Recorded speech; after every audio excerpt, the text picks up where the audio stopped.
All right. I think we have everything ready, so we're going to get started here. Good afternoon, everyone, and thank you for joining us for the annual WiSys Big Idea competition here at the St. Croix Valley Business Innovation Center, UW River Falls.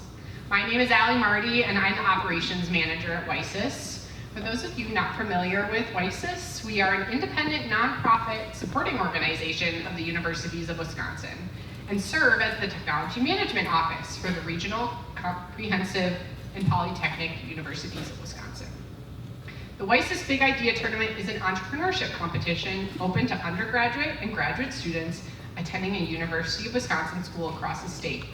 It teaches cutting-edge, lean startup business development tools, provides business mentorship, and allows participants to compete at a state level for a chance to win seed funding for their idea.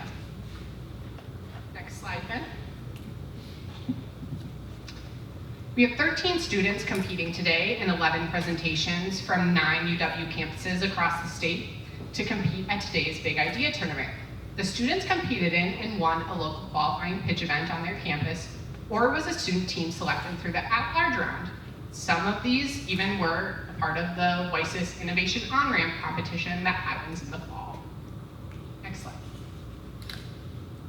I'd like to give a big thank you to all our campus partners, Becca Rouse from UW Eau Claire, Catherine Martin from UW Green Bay, Ann Lavaca from UW LaCroix, Tierra Mind Trammell from UW Milwaukee, Heather V. Sear from UW Oshkosh, Gokul Gopal and Marsha Hart Bailey from UW Platteville, Sherry Marnell from UW River Falls, Kim Nimsgren from UW Stout, and Bill Dugan from UW Whitewater. Today's event would not be possible without the time and effort that these partners put into supporting their students and running their campus qualifying events. So thank you very much for your time in doing that.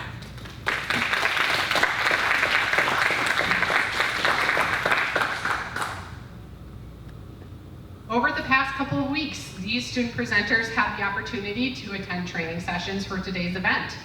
Students will be competing today for an opportunity to win $2,500 for first place, $1,500 for second place, and $750 for third place. But in addition, we are pleased to also offer a People's Choice Award, which will be given to the student who receives the most votes from the audience for best pitch during the competition. After all the presentations, you will get the chance to scan the QR code on the screen using an electronic device to vote for your favorite pitch. So make sure you're ready for that. Keep those in mind that are your favorites along the way. Next slide. Before we get to the presentations, I would like to introduce our esteemed panel of judges. We have Elaine Coughlin, the Startup Ecosystem Director at the Wisconsin Economic Development Corporation, Ray French, the Regional Economic Development Director at the Wisconsin Economic Development Corporation, Warren Schneider, the Retired Manufacturing and Engineering Director at 3M, and Paul Kohlers, former business owner at Trimax Direct.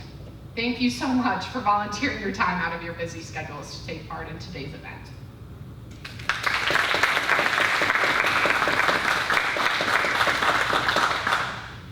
All right, let's move on to the main show. For that, I'd like to introduce Blaine Rupert, Director of the UW River Falls University Business Collaboration Center. Thank you, Allie, and I'll let Allie get back settled and our judges in place and ready to go. Thank you all again for joining us here today. There are great businesses that we're going to hear about, and we're going to start with our representative from the University of Wisconsin-Milwaukee, Maia Scurry. She will be telling us about her business, Hroshi.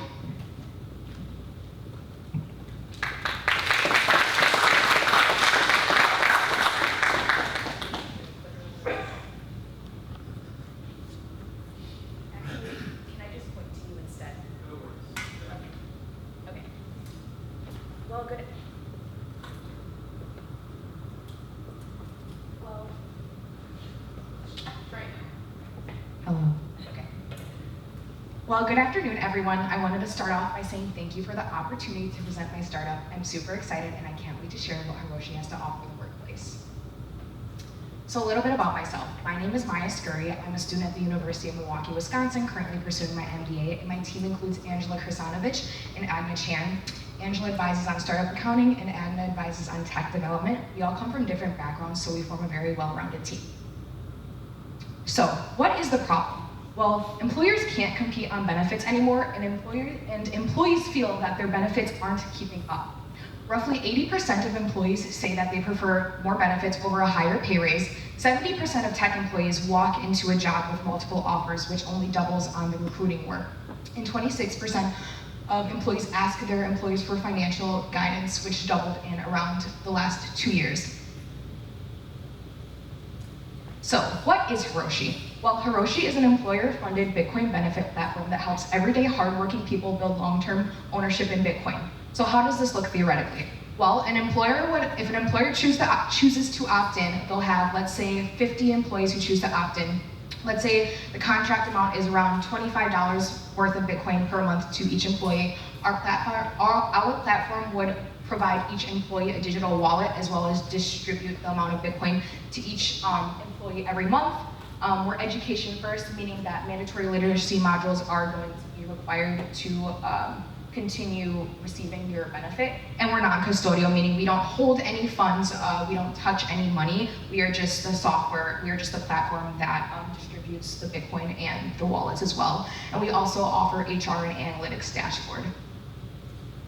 So why does it matter? Well, for employees, there's a huge potential for growth.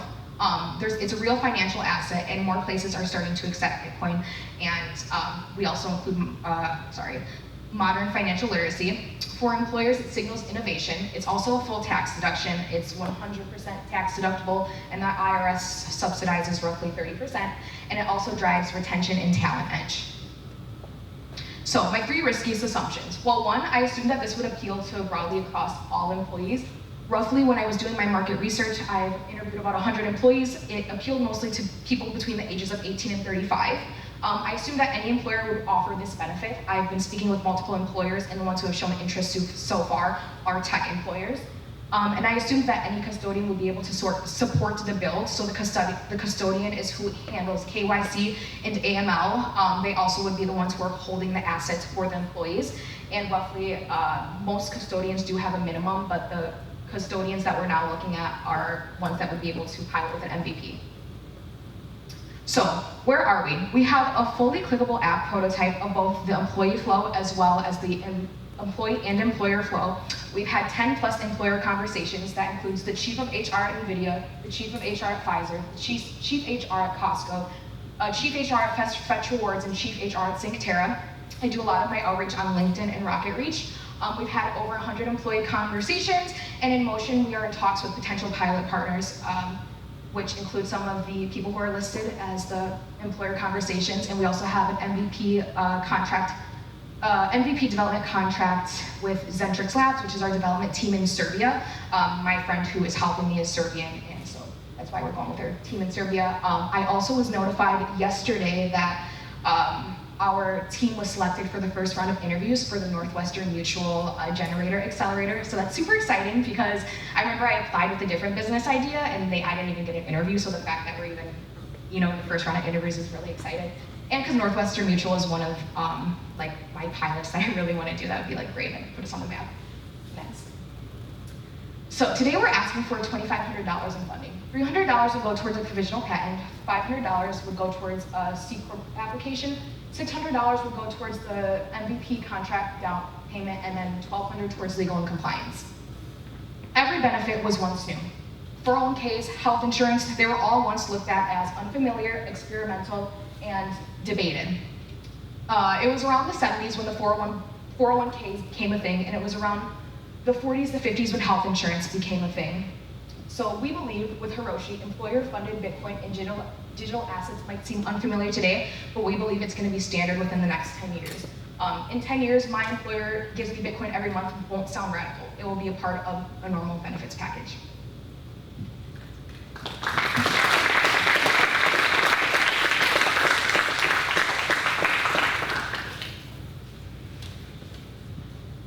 Questions from our judges? Thank you. My name is Paul. Do you have companies that are currently using Bitcoin for benefits? So no, actually no company offers Bitcoin as a benefit. It does not exist. The only thing that some companies offer in 401k plans is a crypto match, but that is within a 401k plan. We are not 401ks, we're not retirement, we do not conflict with ERISA laws, so that's kind of a big thing, because if we conflicted with ERISA, we wouldn't be able to be a business. So 401ks are the only thing that we found where employers can offer that, but it's also not really a benefit, you have to match it. Okay, thank you. One other question, do you feel that employees understand the whole Bitcoin model as far as investments go? Yeah, so from my current research and just speaking with employees, a lot of people have heard of Bitcoin, they're interested in it, they just don't have the extra money to put inside of Bitcoin. You know, so when I am talking to people, most of them will say, yes, I'd be very interested in this. This is something that I can learn about, which is a very big part of our platform, is that we're going to be conducting monthly training modules around blockchain, volatility, and cryptocurrency, because we don't want people, like, do not dump your entire paycheck into Bitcoin. Don't do that. We want people to learn about it, and if they're comfortable, then they can invest into it. Thank you. On an earlier slide, you had mentioned your assumptions, and then at the bottom there was a brief comment on them being too broad. Can you talk about the process of how you looked at those and how that helps change and improve what you're pitching here? Yeah, so I definitely, when I first had my idea about 5 or 6 months ago, my broad idea was, why would anybody would want Bitcoin? Why would they not? It's free. But the thing is for example, when I was doing research with employees, people over the age of 40 typically don't really understand the concept. When I was doing my research, I found out that it was people within the age range of like 18 and 35. So ideally, we're also trying to go after tech companies that do have a younger workforce. And when we were doing our research, like for example, when I was interviewing with the tech companies, they're like, oh wow, that is cool, we'd be interested potentially post MVP. Whereas if I'm interviewing with maybe manufacturing companies, shipping companies, food industry, they're like, I don't know if that would be the best fit. But you know, that could change.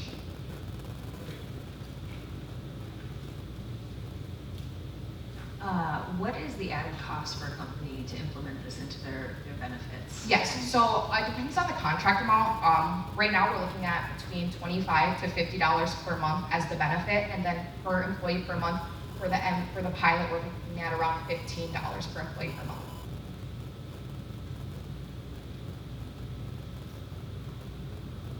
Getting into the whole process of lean startup, at any point during your discussions with the people outside, have you found that your approach was, it needed to change, you had to do a pivot?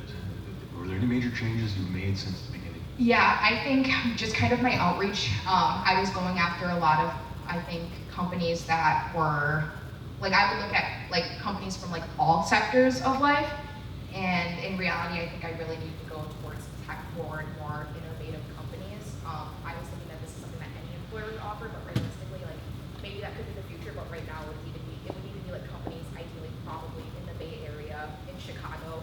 I'm having a little bit of trouble with like companies in Wisconsin when I'm doing outreach, but when I am doing outreach in like Chicago and the Bay Area, Pfizer technically is a Wisconsin company, they showed interest, but like most of the companies who I've talked to are not headquartered within Wisconsin.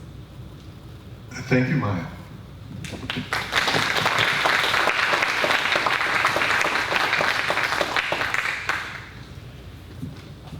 As you can see, our model here today is our presenters have about 6 minutes to give their pitch, and then our judges have about 4 minutes for questions. And then while I'm talking up here, they'll have some time to put their notes together before I introduce the next speaker, who I think we're ready to do right now because everyone looks pretty much ready. So representing the University of Wisconsin-Whitewater, Stefan Gamino. What? Not quite yet?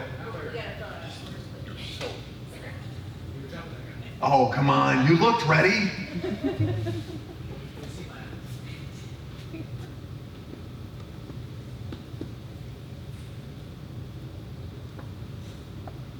How are we all doing today? Did we wake up okay? This is not part of the pitch. Okay. You don't have any jokes, Stefan? Do you have any jokes ready, just in case extra time? Of course.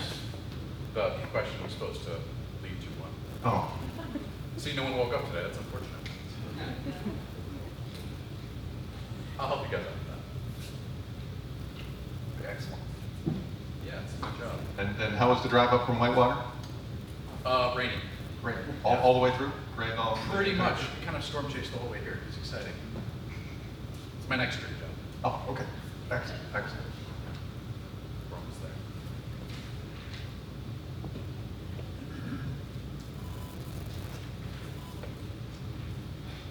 Okay, Ellie, how long is the form?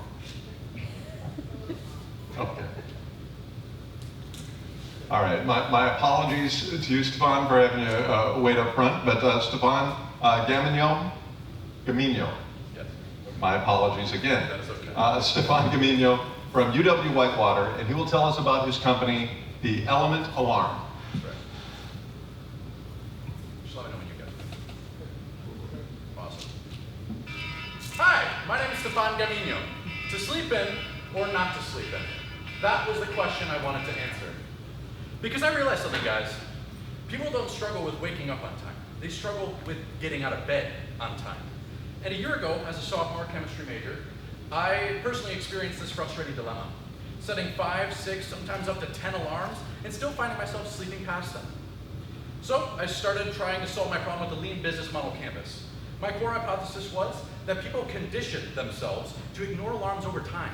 And the more alarms you set, the more your brain learns, it's okay to sleep even longer in today this time.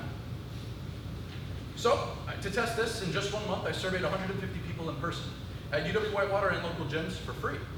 I asked, how do you wake up? Does it work? And do you like it? What I found was 98% of people use smartphone alarms. 67% said they're not effective or enjoyable. And 38% said they don't stop them from sleeping in at all. And then 30% had already tried alternatives and still weren't satisfied. And when I paired this with secondary research, it became even clearer. 80% of adults rarely feel awake after their alarm.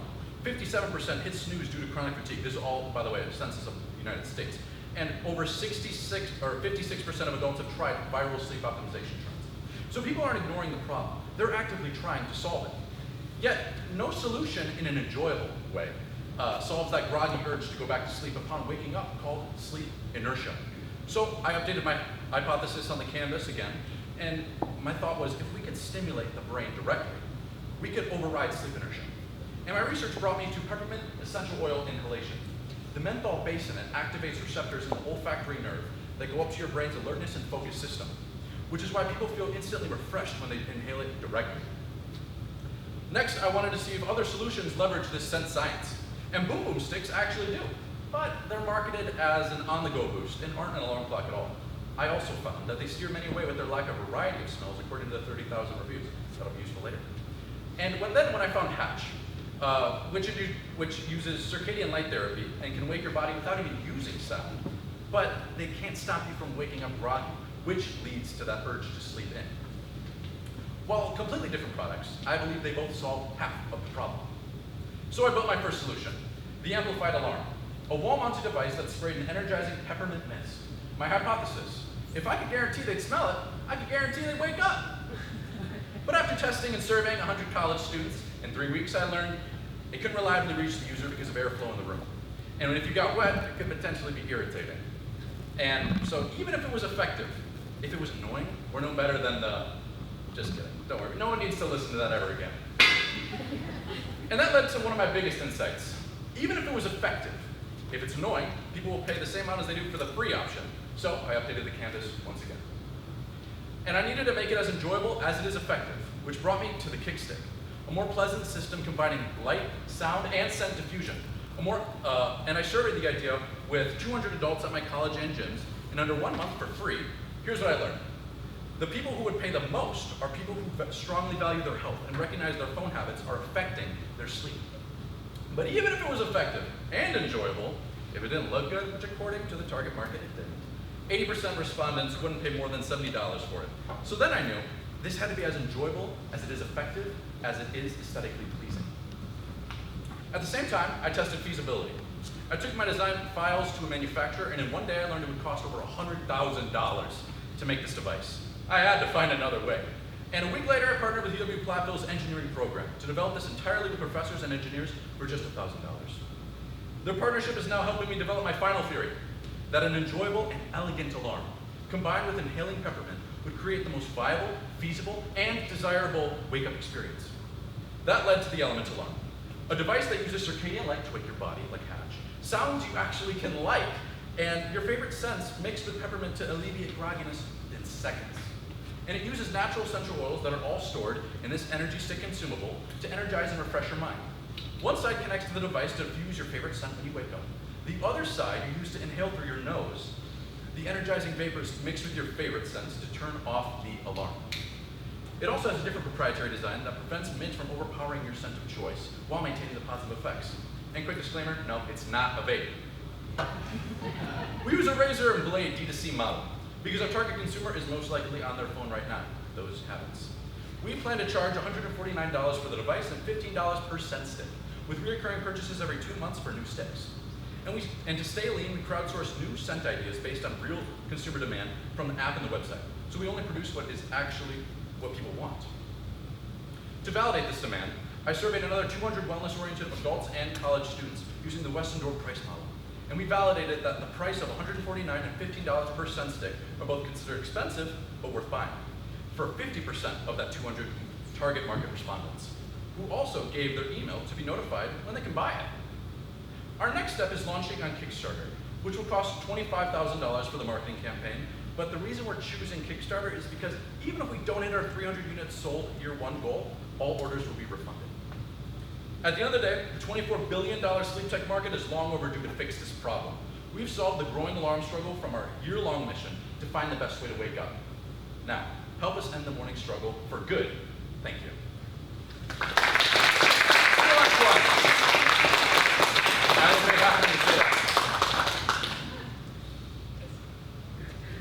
Any questions? This is really interesting and just such a fun idea. So I love and your presentation, the way you present it is just very fun and engaging for us, so thank you. It means a lot. Did you say that you smell to turn off the alarm? Yes. So to turn off the alarm, could you go, is this gonna work? So to turn off the alarm, right here, the scent stick right here that comes out of the side of it, you pull out and then you inhale it. And the alarm will stop whatever noise you actually like to turn off the light and the sound by putting it back in there. So it's up to you if you actually smell it, but why not? If you bought it to feel more awake when you wake up. That's the whole point of it. Good question. Yes. Where do you sell these first once you get to market? D2C. So, right there. So our plan is to go to direct to consumer on social media platforms and channels, because that is where our target consumer is most of the time because of their screen habits being the root of these poor sleep habits. You know, why they're having this problem is because they stay up late on their phone. You know, they have these, urge to go on their phone right when they wake up. This will alleviate that sort of need to go on your phone to start your brain for the day. Because that is what about half of the people who can claim this to be their problem that related to having multiple alarms to need to get out of bed, wasting hours of the morning. Their problem is their phone, and they need something to get their brain started faster. And our early adopters, there we go, yeah. So those are people that are heavily screen fatigued, like I had mentioned. Biohackers was another big one that I found in the survey. People that find natural things in the world, food, stuff like that. The superfood people that love to find ways to, use the gifts of nature to their advantage. And fitness enthusiasts, because this actually does have proven effects to help you breathe in easier. It has the same thing as Vicks VapoSticks, similar to Boom Boom. However, both of those products don't have scent variety at all, which is their biggest concern. Well, for 10 years they've had the choice too, but they haven't, despite their customer feedback. And then also wellness, nature-oriented consumers. And the most important part about this is that the sleep tech market is huge for people that like to optimize their sleep. And then the wake-up alarms market is 250 million, growing at about, what does it say? To 650 million by 2032. And the aromatherapy market by itself is 9 million, with half of that being from consumables like essential oils, stuff like this. And when you're at scale, are you still doing D2C or are you in a store? We plan to also go to wellness retailers and gym partnerships that will be strategic with influencers. However, for the main part, from the beginning, we will start with D2C because the target consumer is most likely going to be in the phone for a while. Yes? What do you see as your biggest challenge? So So our biggest challenge, if you're asking about our riskiest assumptions, are that peppermint would be enough to wake people up from the get-go, and, well, would make the most desirable of the people. But that was not the case. It had to have elements from other devices that make it so the best of both worlds for patch and boom boom. And then our other ones was that the screen users are the target audience. It's not. It's these people. Yeah. So we thought it was just people that have problems with their screens from the beginning. And then eventually we turned it out to people that are health-oriented. What they all have in common is that people are health-oriented in these different categories. And then the third riskiest assumption was people just want a more effective alarm. No, they need something that's enjoyable and effective and looks good, which is what brought us to that design. How about funding? What are your thoughts on funding? So to run the Kickstarter campaign, we need $25,000 for the marketing budget. However, we do have a strategic partnership with a media production team that creates organic content growth that was based in LA, came to Wisconsin, and we are partnered with them with a mutual deal that benefits the both of us. And I don't have to pay to say that. Thank you very much. Real quick, manufacturing. We're going to start with a 3D printing from engineering program from Platteville to get student and professor input on it, and that is for only $1,000 a year to stay lean. And that continues cost development and reducing price over time because it's an in perpetuity deal because it benefits the both of us, giving the students experience and getting constant development on the app and the device. And we'll start with making it out of SLS 3D printing and regular 3D printing, moving to injection molding once we have the tooling availability. Thanks very much, Stefan. Thank you.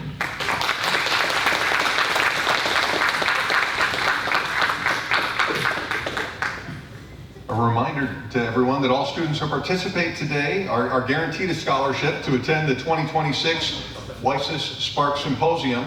That Spark Symposium this year will be hosted at UW Eau Claire. And that'll take place from July 22nd to 24th, so everyone should plan on being there. And the first place winner today will have the opportunity to share their pitch during the Spark Symposium, so we can all look forward to that. It's obviously a great opportunity to connect with other students, faculty from around the state, looking for research, inventors from throughout Wisconsin, as well as businesses. So look forward to that event. Again, that's July 22nd to 24th at UW Eau Claire.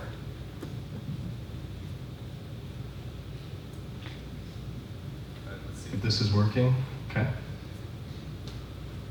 All right. Let's hang just a second, then.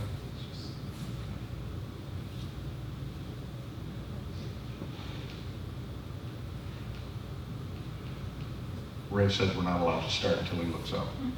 Fair enough, fair enough.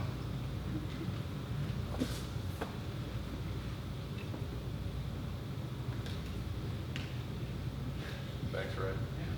Our next presenter is representing UW LaCroix. This is Benjamin LaCroix, and he'll be presenting his business, Appvertise.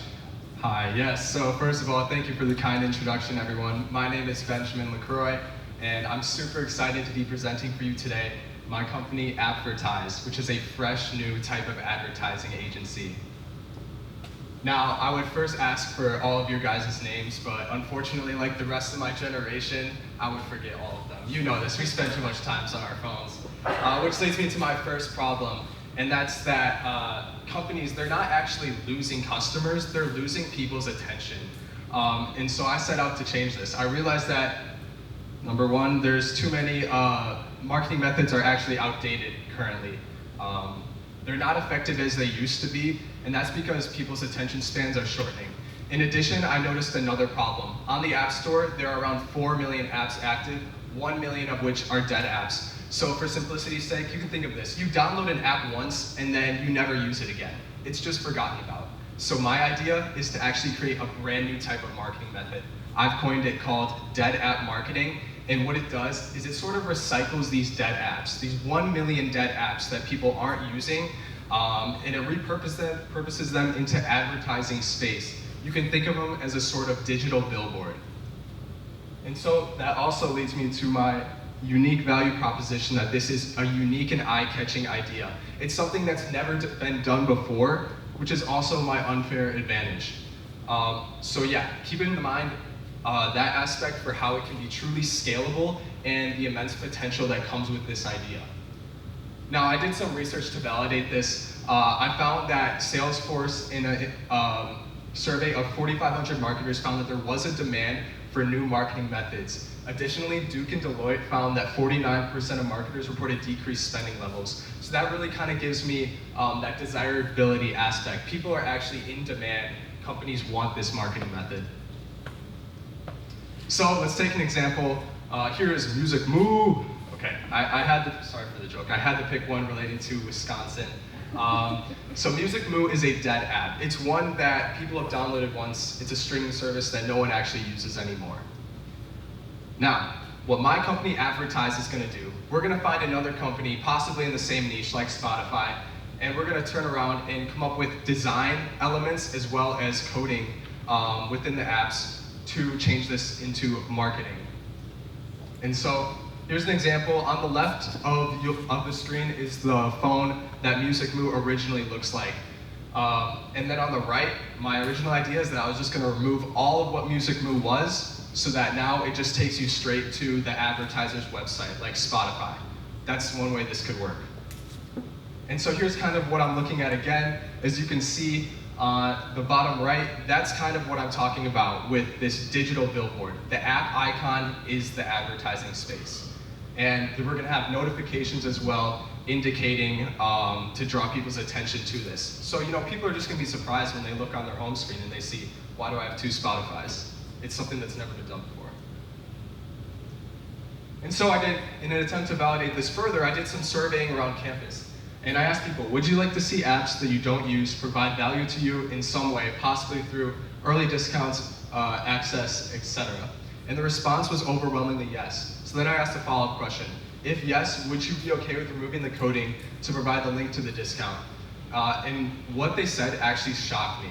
They said, no, we want to still be able to use the app for its original intention.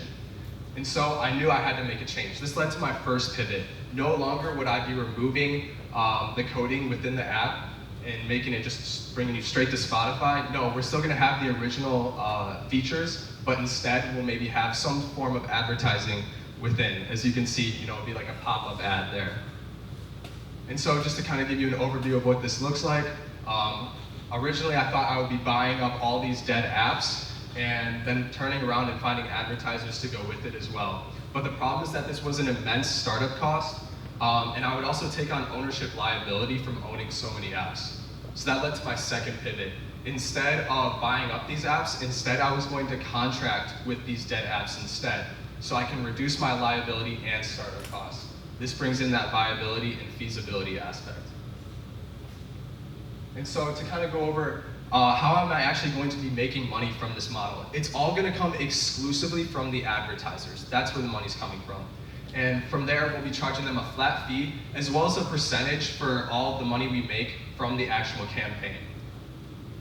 And so that's actually a key metric that we can track. So as our success with this campaign grows, what we can expect to see is our income will increase as well. You know, as people start to buy whatever exclusive discount we're marketing for. And for our cost structure, we're only going to have 2 big costs to start with.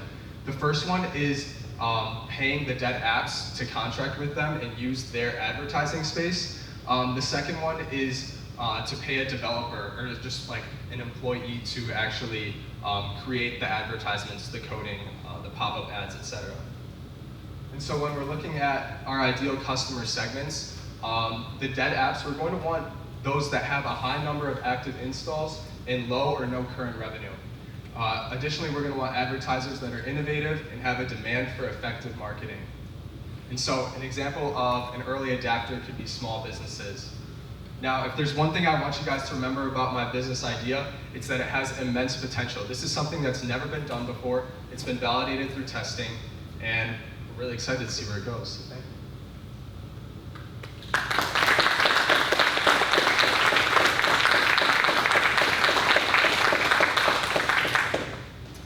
Can you just explain how it gets me to open the dead app? So something I look past all the time. I'm sure there are 10 on my phone right now.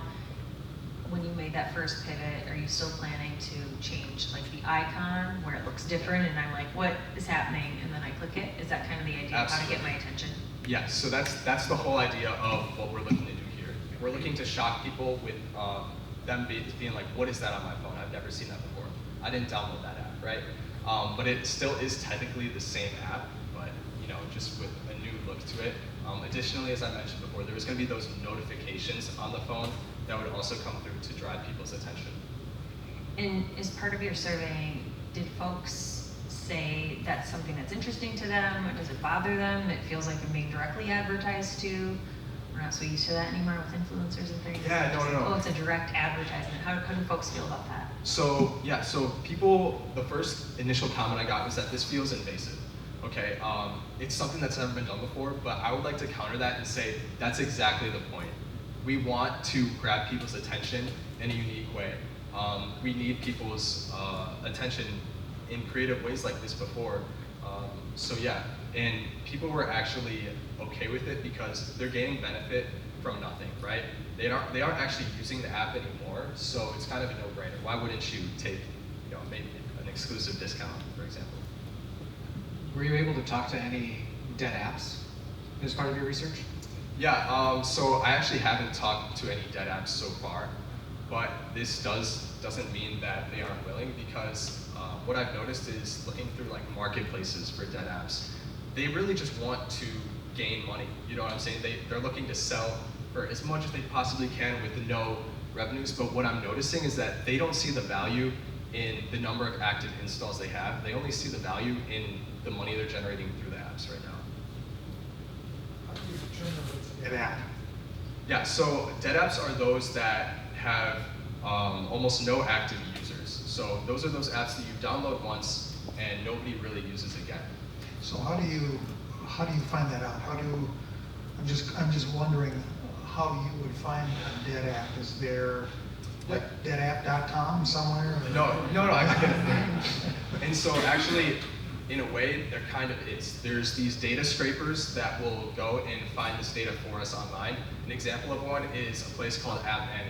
And what we can do is we can go to them and say, hey, we're looking for people with low active users, low review ratings recently, stuff like that. You can filter through and find these quote unquote dead apps. Yeah. Okay. And one other question, your revenue model is it's an advertising based revenue model, right?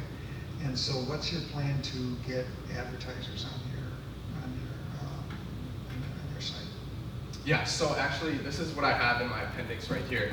To get advertisers to join us, we've actually included a couple of incentives. The first one being that they will receive a 33% discount for the first quarter of beta testing. And in that model, we're really just hoping to connect, almost for free, a dead app with beta test with the advertisers.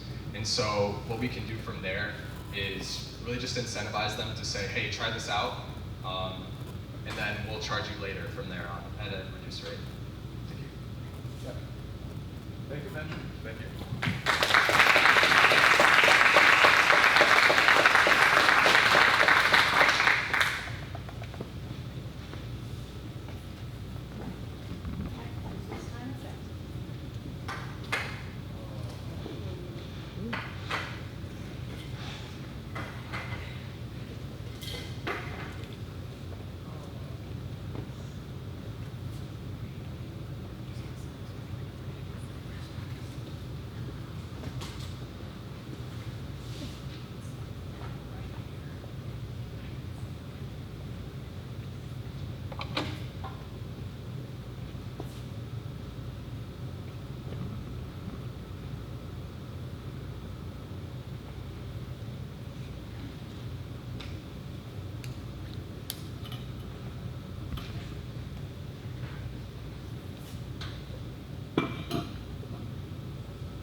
everybody's not looking up yet.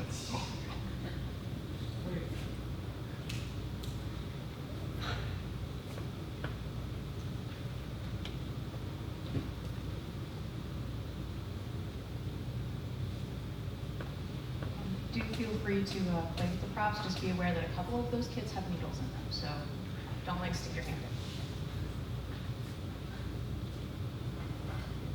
That's awesome. Our next presenter is representing the University of Wisconsin-Green Bay.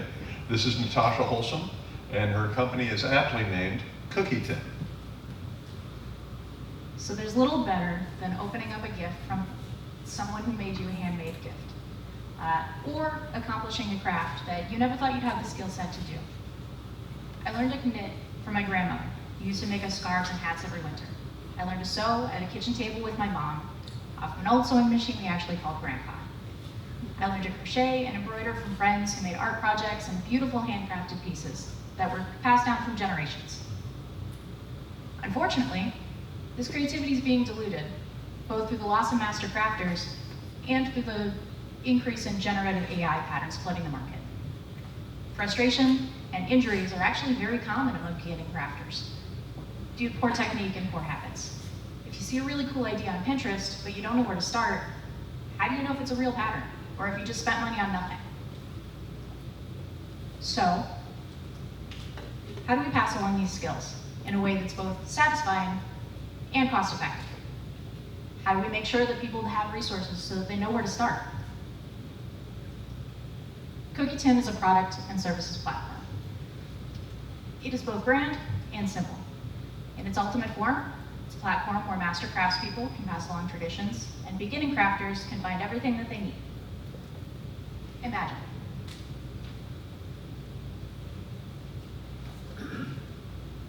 You browse a website looking for a pattern. You're not quite sure where to begin. You post a couple of things on an inspo board, you make a couple of bookmarks. You select your pattern and place your order. Cookie Tin does just about everything else. They send you a kit in, well, a cookie tin, packed with all the goodies that you need. Then it's up on you to create. Right now, we're a small but mighty e-commerce store, which, as you can see, have a few crafts inside them.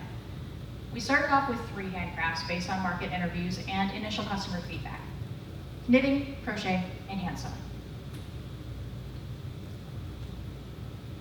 A couple of assumptions that we went in with were price points. We had initially estimated about $50 per craft kit would be an appropriate price point for the average consumer. Having grown up in crafting spaces, I also knew that brand recognition was important and figured that a platform wouldn't gain much traction if it showed up out of the blue. And finally, we figured that a lot of new crafters either wouldn't know how to begin or would be overwhelmed by a very steep learning curve.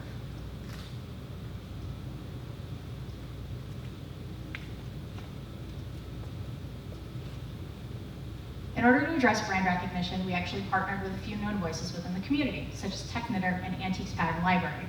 This allowed us to validate our space and also gain a lot of traction as far as social media went.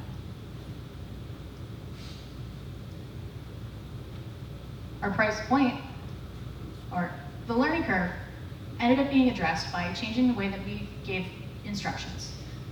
In addition to a traditional chart and pattern, we would also have plain language instructions so that learners would be able to address each stitch and technique in a way that was safe and would prevent repetitive strain injuries like carpal tunnel. Our price point actually came in a little bit lower than we had anticipated, coming in at $35 instead of the $50.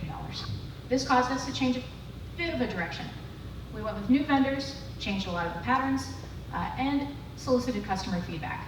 Luckily, most customers preferred wearables and usables, such as a scarf or the pencil case, rather than modern display pieces like bluebills or store embroidery kits.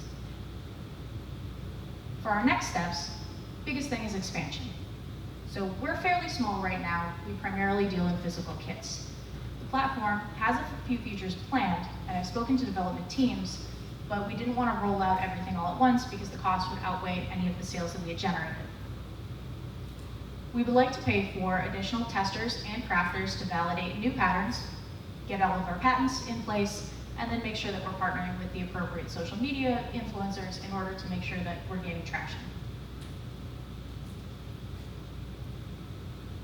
In conclusion, Cookie Tin offers a lot of value for someone who is looking to gain that love that you can give to someone else through a massive kit, or attain those skills that you had never thought that you had,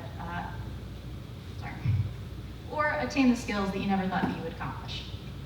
You may not be able to buy that love or recreate the feeling of your grandmother handing you a winter item, but you could start with a Cookie Tin and give it a try.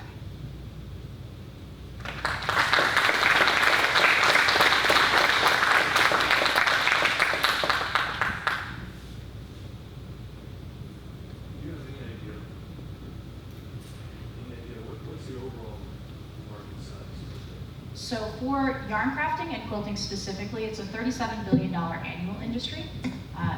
We can't really see markets for things like embroidery floss or some of the smaller crafts just because surveys haven't been placed.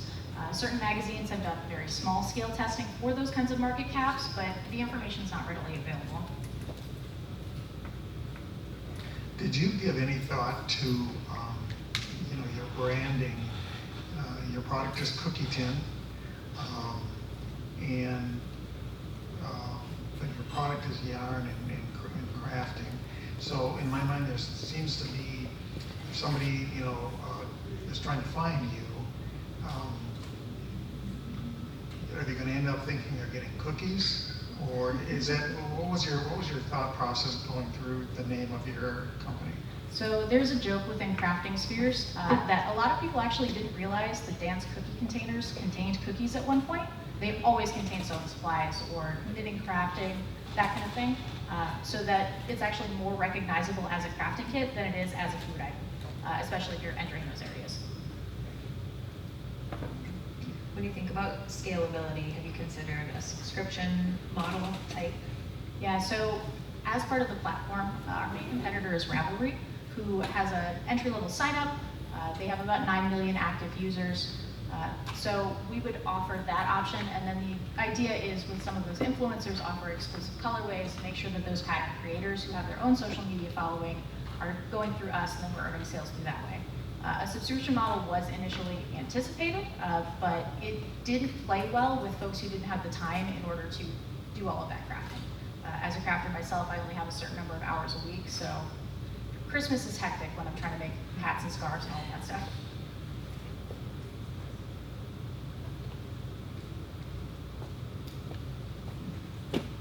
And so you're assembling these. What sort of volume do you anticipate in the time of assembly? So spring is a bit of a slow season for us, so I've only made a couple of dozen sales so far. If you get something like a market or a craft fair, you can easily have 500, 600, 700 units.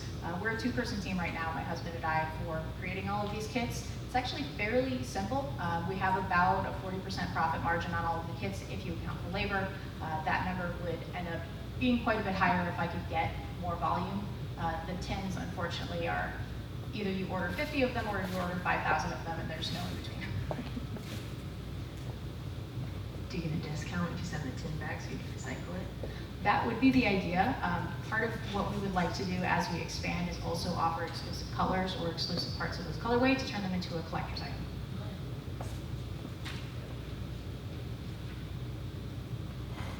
Thank you, Natasha.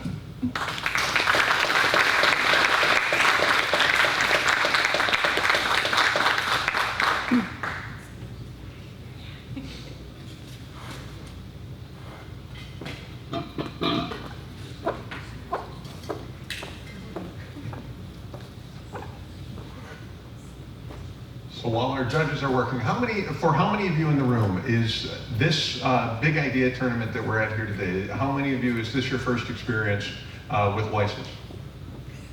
Okay. That's great, and everyone is happy to see you here. WiSys has been on your campuses for decades, working mainly in the sciences areas, but now branching into business as well. What they're really useful for is working with technology transfer. So that means helping people with patents, helping people with copyright, with trademarks, with things like that. Helping make sure that the intellectual property on your campuses, the intellectual property that you come up with as students and faculty members, can be protected and get that licensed and out into the marketplace, bringing opportunities in. So it's that great opportunity there. So keep that in mind as you're working through things, that WiSys can be there to help you. Well, for free. I forgot the key part there, as Ali said. So when you see the folks today with their name badges, WiSys name badges on, be sure to talk to them, ask questions. Each campus has a representative from WiSys, and they are ready to work with you on your next big idea.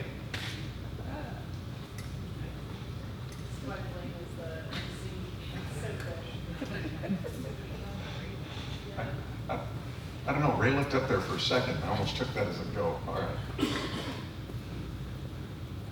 It looks like we're set. No one's stopping me. So representing the University of Wisconsin-Platteville, here is Leah Norgal, and representing her company, EasyZip. Hello, my name is Leah Norgal. I'm a mechanical engineering student at the University of Wisconsin-Platteville, and I'm a junior, and I'm here to present you EasyZip. So imagine this, it's a day like today, the rain's downpouring on you, so you gotta get your winter coat, you gotta get your raincoat. So you go over, grab your coat, you put it on, and you go to zip it up, and then you realize, oh no, my zipper is stuck. You look at the clock, and you realize, I have 2 minutes to get out of here and be on time for work. So you struggle with your zipper for a good 3 minutes, you're overheating because you're in your coat and you're just struggling, and you finally are victorious, and then you can go to work. So imagine if there was a product that was able to reduce that struggle of the zipper getting caught. So with my problem, many people with limited hand movements like arthritis struggle to get that zipper out of struggle to get the fabric out of the zipper, and also with the fabric getting caught, I've had items damaged before when it gets caught in the zipper. So I created the EasyZip to help prevent that issue. I actually started this solution when I was in high school, so then now in 2026 is my new current prototype, and in the future I'd like to try different materials, different shapes for the ergonomics, and also different sizing based on zippers. So I'm going to do a demonstration on how the product works. So you have your zipper here, you have the fabric, that's super annoying. So you have your zipper case, and right here are the hooks, and they kind of hook through the little tab, so it goes through the zipper tab, hooks to the sides, and then you kind of push it, and as you can see, it pushes the fabric away from the zipper track.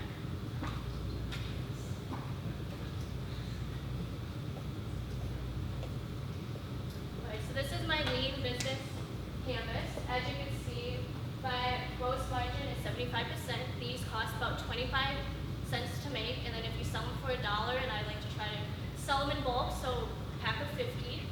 So with that, the gross margin is 75%, and also some unique advantages to my product is I'm a mechanical engineer, so understanding the forces and materials of the new product is an advantage to my company. All right, my riskiest assumptions is the product actually works, so testing it, going through different designs, materials, making sure I had problems with the hooks breaking because of the material, so I switched the material to more like a squishier material that you see in front of you. And then also making the product more universal, so little kids can attach it easily. I also, when I was doing it in high school, I made sure to create a design that if a child were to swallow it, it would be easy to have an airway through. So those were some of my assumptions with this product.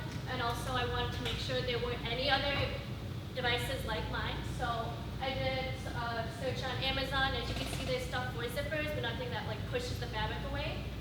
And then also I did a little patent research, and it's just redesigned the zipper. It's nothing post-production that you add to your already existing. Customer feedback, I did reach out to an occupational therapist named McBain, and she said that she recommends all the time to magnetic zippers for her patients. But with this product, instead of like having to add a magnetic zipper to your already existing coat, the zipper just stays there and you just add my product. And then for future, I'd like to work with like nursing homes and getting feedback from them. I'd ask them questions like how often they experience this problem, would they see themselves using this product in their daily routine, and also what like barriers to my product can I improve on. Target market is people with limited hand movement, which are like people with arthritis or stroke patients. That's 18 million people. And then also secondary would be caregivers and nursing homes, and then early adapters would be people who senior living independently, because being able to unstick your zipper is very important when you live by yourself. And then based on the 8 million, if 30% of people invested, that's 6.3 million. And then if the people that experience frequent zipper getting caught, and then after that, if 50% of the people that experience zipper getting caught, it's 960. All right, next steps. I would like to go through a more thorough patent research to make sure, for sure, my product, it doesn't already exist, more people would want it, and also testing prices, like I said, it's like kind of an estimate right now because you need your materials and the printer, but also charging how much and if people are willing to buy it for a certain amount. And also I would like to look into marketing with like AIOrch, American Assistance of Retired Personnel, because they have a lot of people with those limited hand movements and want to live independently without having people help them. And this is the easy zip. Stop the struggle and zip easy.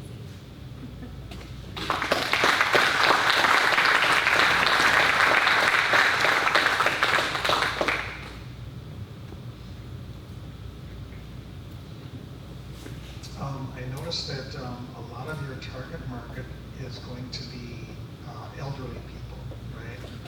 AARP, nursing homes, some occupational therapists. What about just families with children? Have you looked into that, and what does that look like for your marketing?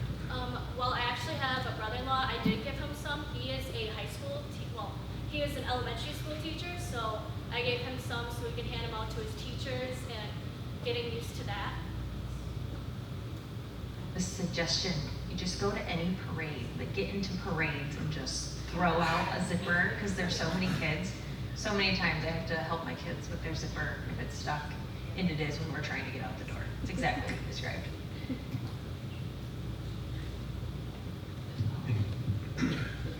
How do you envision the long-term manufacturing? Is this I think you're doing a printing operation now, but what would it look like?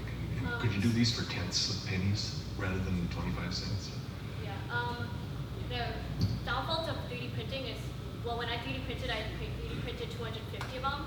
That took the entire night, so if you could add, like, incorporate, like, injection molding, or, like, I was thinking about metal materials, so, like, finding a way to manufacture that to make it easier to process. Do you envision this is something that the customer keeps in their pocket or purse? Or is there an opportunity to put this attached to the zipper to just like have hanging there too? Well, with the way that I designed it and designed it, with the first model, it was really good to just stay on there and not move. But with this one, with the TPU, with the squishier material, it's easier to take on and off. So like with the teachers, if they have like a bunch of kids, they can just put it on the zipper, pull it up, and just divvy it out to each student as they get ready. And maybe you mentioned that you have a patent on the design, I'm assuming? No, not yet. Oh, okay. Should talk to someone about that.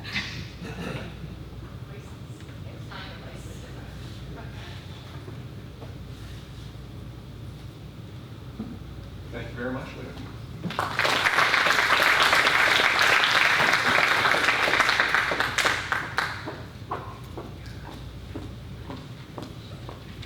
And Leah, you want to talk to Linda. Okay. Linda will help you with your patent. Sounds good.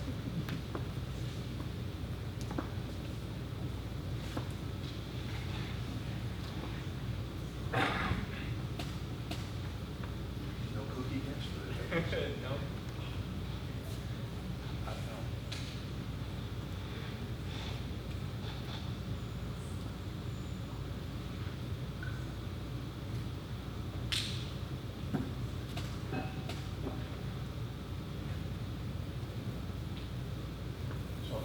your drive-in was not as bad as the one you might want. It wasn't too bad, no. I commute out here 2 days a week for school. I'm a senior, so, but I drive about 15 minutes. Oh, yeah. I was closest living on campus, but not too bad. Bad assumption, okay.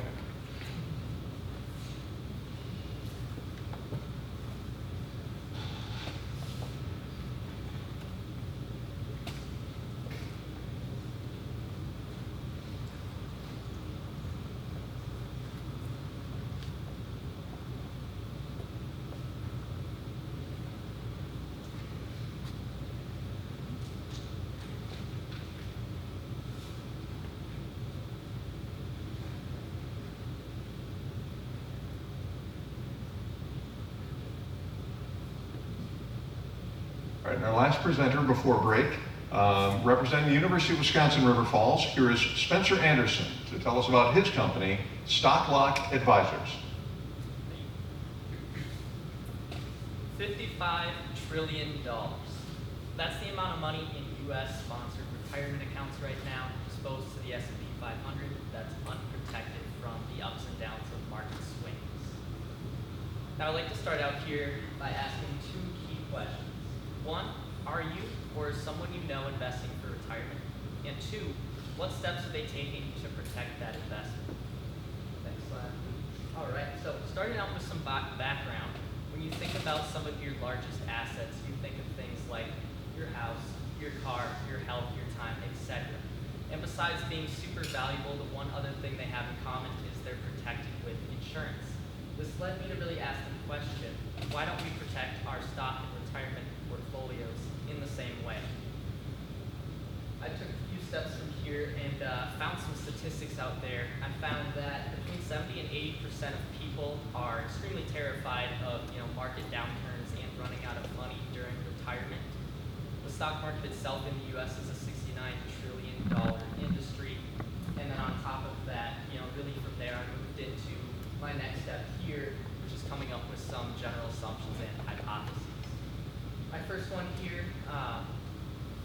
is really just focused on, do people want this? Probably my riskiest assumption, right, is do people actually want these protected solutions? Second was going to be Wall Street does not focus on education. And then my third one here, if I can see it.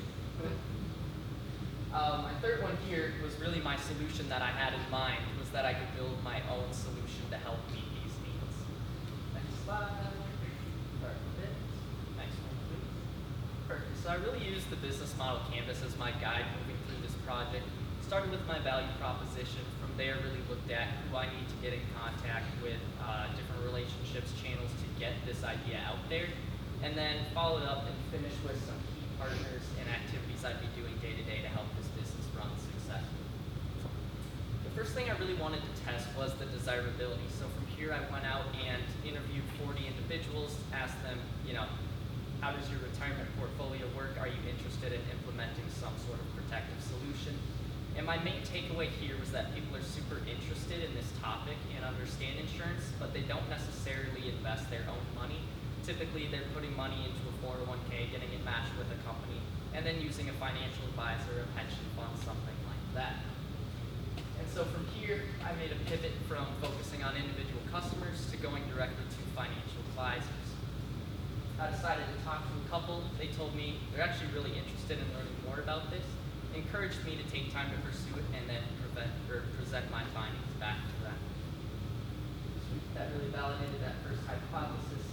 Next step here was feasibility. Is this something that I can actually create? So I started here by talking with Jack Doms at RBC and really asking, or at Halo, sorry, and really asking, is this something I can build, as well as some venture capital and private equity firms who could be investing in products like these.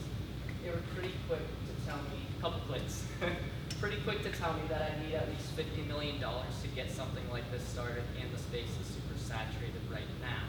And that kind of invalidated that hypothesis that I had about, being able to build this myself. From here, I made probably my biggest pivot, and instead of, trying to build a product for this, I actually decided to focus on an education and marketing platform. I did this for a couple key reasons. First, I'd already kind of determined that people were interested in these solutions. Second, I realized there's solutions that work, but they're difficult to understand. And then third, I have that final hypothesis in that barrier of education that Wall Street provides to everyday people. So from here, I changed my value proposition to really focus on creating a marketplace for individuals and financial advisors to learn about these solutions, and then also acting as a guide for them as they implement these for clients. From here, I really developed my minimum viable product website solely focused on education, tells them a little bit about myself, a little bit about these products, and then just goes over some different terms in the industry. And then the last thing I wanted to do was really test this final big idea. So I went back to some of those financial advisors that I talked to originally and used my minimum viable product here. One more click. Awesome. Went back to the start, talked with those financial advisors, educated them, and then really just gave them the space and resources to make a decision that worked best for them without that sales pressure that you usually get from product wholesalers. I like to explain it almost like having a mechanic with you when you go to buy a used car. We're really there to educate them, look for things that could be a little fishy, and make sure they don't get ripped off along the way as they're learning about these new solutions. That really helped me wrap up my business model canvas here. And then my main takeaway is that there's a super large emotional and financial need for this protection, but a large lack of education around the response for it.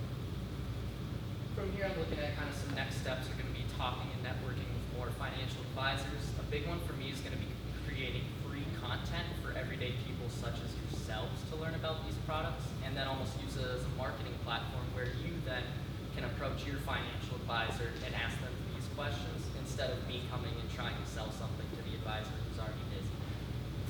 And then after that, I hope you enjoyed learning about stock block and the solution for your retirement. Thank you, everybody.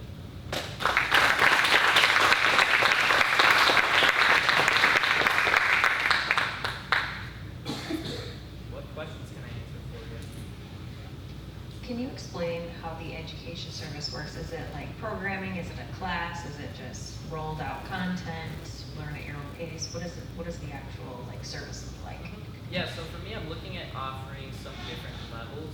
The first one is just going to be, free educational content that I'm putting out there for everyday users such as yourselves.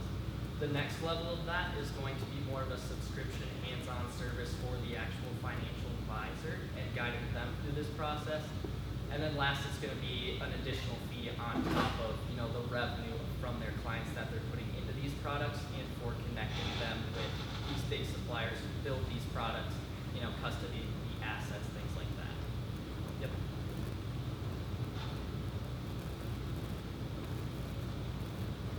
Talk about your pricing. Do you have some ideas of how you want to price this, and is it going to be based on volume, or break that down a little bit? Yeah, and I don't have exact numbers yet. I know that's one of my next steps I have up here. For me, one of my biggest realizations has just been this is more so an education and marketing company versus creating a product. So for me, ideally, I'd have some sort of free content that a user such as yourself is viewing. From there, you would go and talk to your financial advisor, say something along the lines of, I heard about this stock block protection, was interested if you've heard about it or know more about it. And then at that point, you could connect you to where I'd start charging advisors for learning about this service. An idea I've had is even just to do like a dinner at Outback Steakhouse where I work for, local advisors, pay for that with some of the money here, and then use that as an opportunity to really train them, almost do like a master class. And then from there would be, charging a subscription fee, working with them independently as well as even sitting down with their clients. The biggest thing I really learned in talking with financial advisors on this is they don't like to recommend anything that they don't understand. And when bringing this to them, they didn't know exactly how it worked, but loved the outcomes that I was able to illustrate for them. So I think that's where that big barrier lies, is this is kind of an up-and-coming solution. How do we, educate financial advisors so they feel comfortable implementing this and explaining it to their clients? So are you still providing the stock block protection, or are you connecting with the other competitors that you identified who already provide this insurance? Yep, so you can think of it almost more like a real estate agent, like connecting the buyer and the seller. In this case, the buyer is going to be the client, the seller is going to be some large bank that I talk to, whether that's, I've talked to the vice president of structuring at RBC, Barclays, some of the biggest investment banks in the world. They have a huge need and are seeing a lot of growth in this space, but yeah, I'd be kind of working that in-between space. Essentially, that's why I'm saying, more so marketing now is I can get someone to the advisor and then the advisor to them, essentially. Yeah. So the content that you're selling or the education, you need to develop that yourself as your company, or are you collecting things that you have been developed by others and you're packaging them and then presenting it as your product? Yeah, for sure. So for me right now, the easiest thing to do, a lot of these companies have information out there on these products. I think one of my skills is taking things and really, simplifying them to an everyday person's perspective, since I've seen kind of both sides of that. So for me, it's kind of taking what they have, simplifying that down, and then creating my own content to present to these people. Thank you. Thank you, Spencer.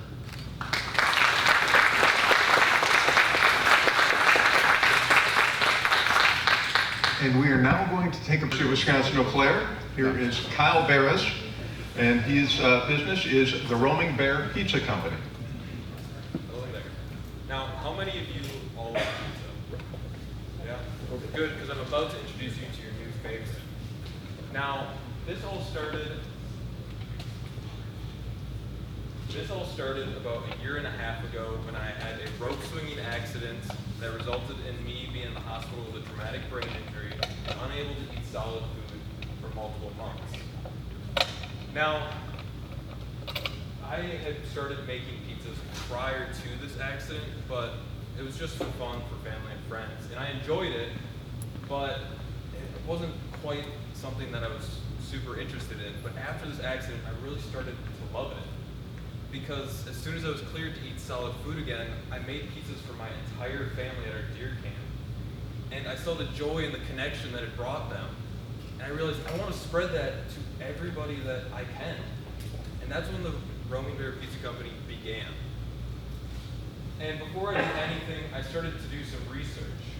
And I realized the problem already existed. People show up in Wisconsin to events, but the food really doesn't. People are out there at festivals, they're at breweries, and they're at gatherings. And the food is just forgettable. And if people get catering at their private events, it's someone shows up with a pan of food, and then guests just serve themselves the whole time.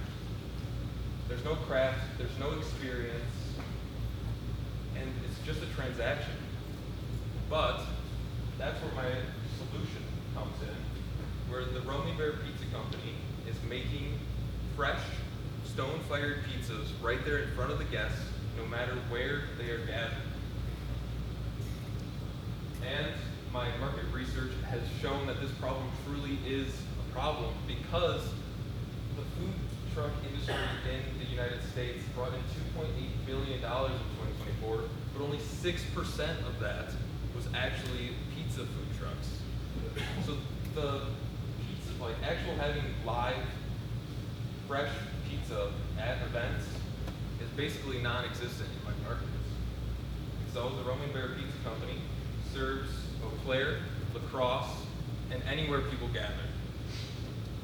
Now, I started off as an entrepreneur right out of high school, and I started a business, but I did it unplanned. I just threw money at the business and hoped. And luckily it turned out all right. But thanks to my entrepreneurship capstone, I realized that I needed to build on a sturdy foundation of the lean business model canvas. And that led me to be more specific and question these three assumptions. Do people actually want those stone-fired pizzas? Will people pay the premium price for them? And can we build it consistently at event scale? Now, these were driving me the entire time I was building this, and so I started doing testing. For desirability, I've given out a lot of taste test pizzas, and I've done a whole bunch of surveys, and 100% of them, 29 surveys total so far, 100% have given it a 5 out of 5 stars. 76% said that they would choose my pizza over any other option at an event. And 48% have gone out of their way on a free response question to mention the sauce, our signature sauce, as their favorite part of the pizza. That's not just marketing. That's how that is how product market feasibility actually looks. Now, for viability, will they pay the premium prices? I've given my menu to a lot of people, and not once have I heard any sort of resistance on the prices. I've actually had people ask, why aren't you charging more? And with a financial model that I've built with the SBDC at my university, I've found that my year one projection is over $31,000 in revenue, and that's going based off under $19,000 of startup capital. But I know that my ability to make pizzas is actually more than what this is projecting. This is going based off numbers that are based off what I can create now without all the equipment I would get with that startup capital. So, for feasibility, can we actually build it consistently? As I said, I've done a lot of taste tests and stuff. I've always made high quality pizzas at a consistent rate, and I was able to provide for people in a quick and efficient manner. Now, doing these testings, it's made me realize, it's brought up a few problems. One, my products, my toppings ratio, it was a little off. So I immediately changed that and got it back to where people really did enjoy it. And I started off thinking I was going to be in a trailer right away, but I realized that was just not financially viable. So I'm going to this validation first of doing pop-ups. Now, this has all been built on evidence, as I've shown, and as I move forward, these next couple of years, it'll just be me doing pop-ups, doing sales, doing the few caterings that I already have scheduled, and then in year 3 or 4, that's when I'll be going into and using my capital to get the trailer, where I can then move on to expanding into the larger markets in Wisconsin. And yeah, that's just a continuation of that. Thank you.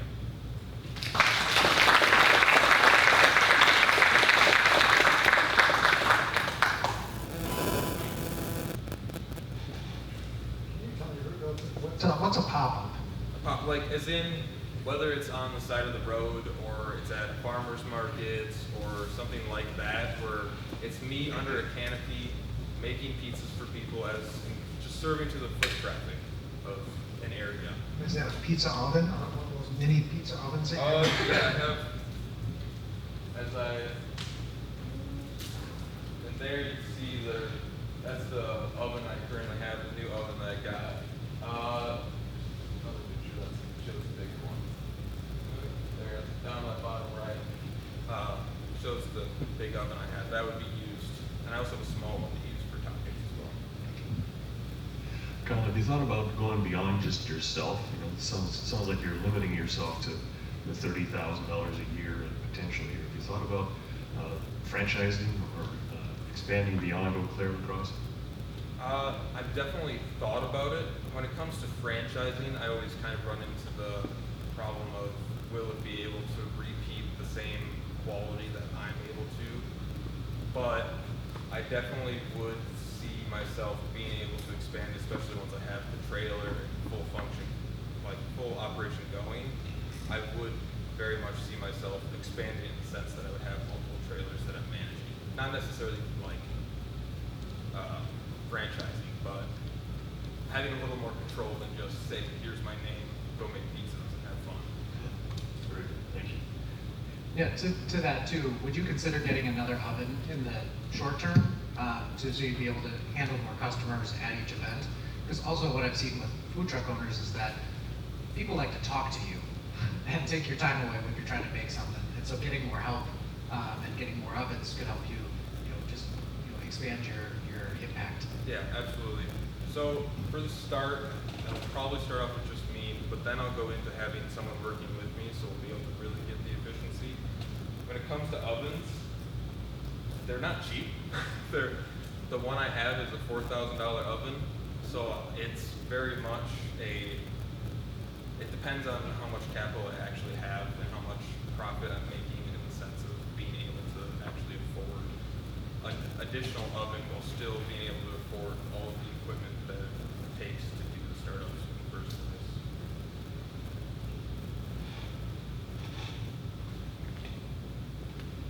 Thank you.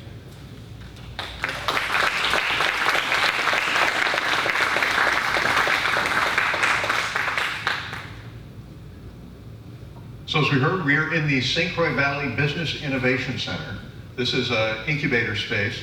How many of you are familiar with the incubator spaces in your communities? Anyone? Have you looked at getting access or maybe starting your business there?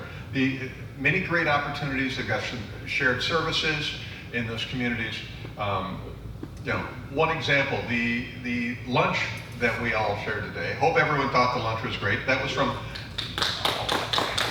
they're not here, but we can platform anyway. That was from Mindful Fork. Mindful Fork is a business that has been in this space for about 4.5 years, right? So they started out here very small, they've grown, and they're in the process of graduating, moving on to another location from here. Oftentimes, as is the case here with our St. Croix Valley Business Innovation Center, there can be reduced rates in the early years, and as your business grows and as your business builds, you have the opportunity to scale up and move on. Again, incubating your business. So you may want to look into that, talk about it with your professors, and see if there's something like that in your community as well.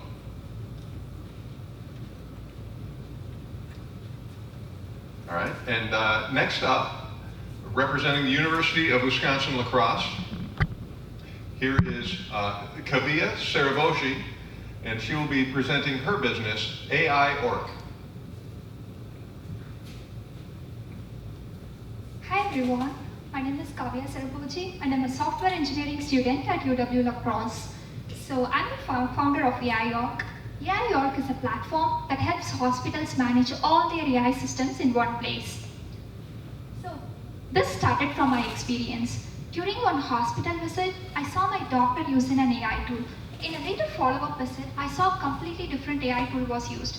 That made me wonder, how is AI actually used in hospitals? So I looked into it. AI healthcare is growing fast, over $500 billion, and many hospitals are using multiple AI tools, but the management of these tools is not keeping up.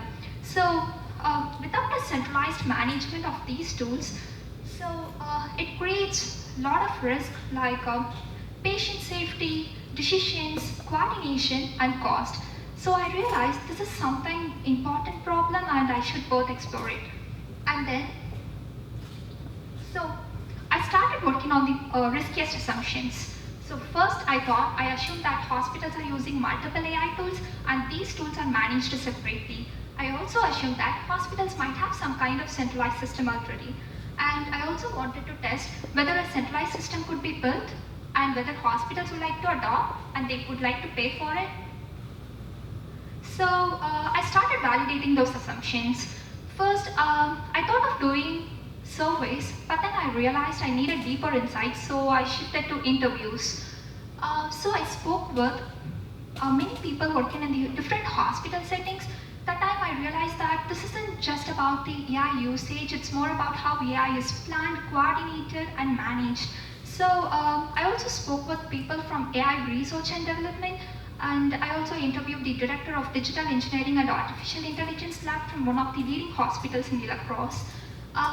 So after that, I also reviewed the industry reports and explored the technical feasibility of developing a centralized system. So what I learned really changed how I thought about this problem. So from my interviews, I learned that the AI systems are used across multiple departments, and each department manages them separately.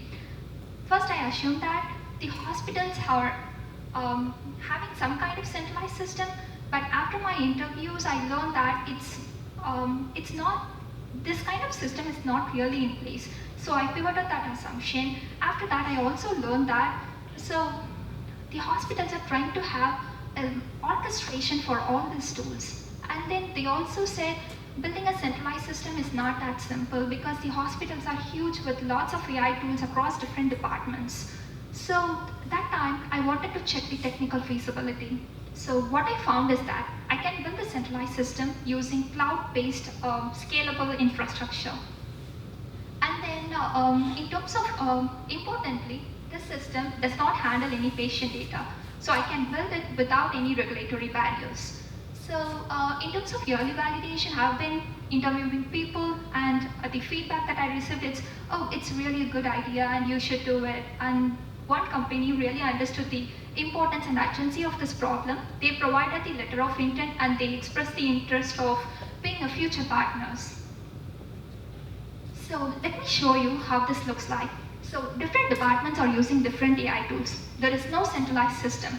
So if one department needs a model that the other has already built it, they may not even know this exists. So this leads to duplicated work, wasted resources, and lots of increasing risk in terms of operational and clinical system as well.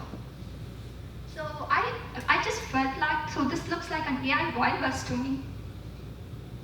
So why do we need an AIOrch? Hospitals need visibility of all their AI systems, better tracking and audit controls, and better clinical workflows. So I started designing AIOrch. First step, we list all our AI tools, and then we access the usage mapping. And then in next step, we track all this usage.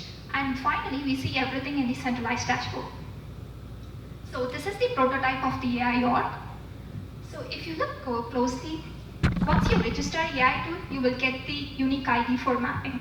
So each model gets a unique ID. For example, this radiology model, number 1, is used across different departments by 3 different doctors. And you can see it on the right side. You can see the entire lifecycle management of that tool from development to deployment and monitoring.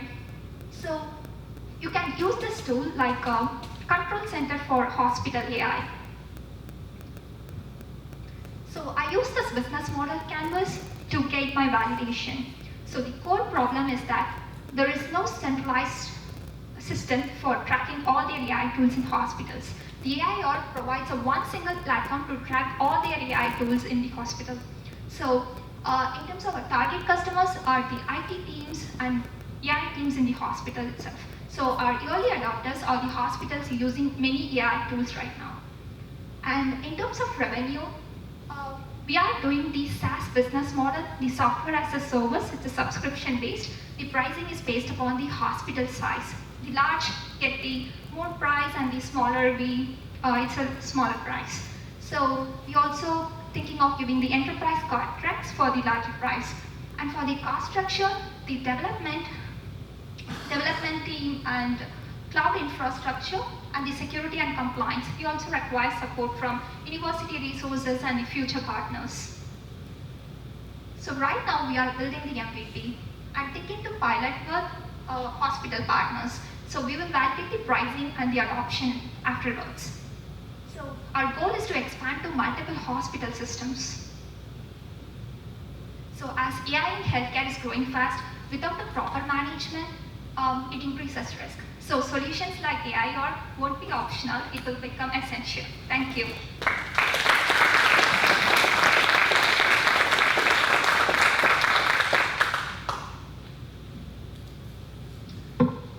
This is a really interesting solution to a problem that I hadn't really considered on the enterprise level. So that's really cool.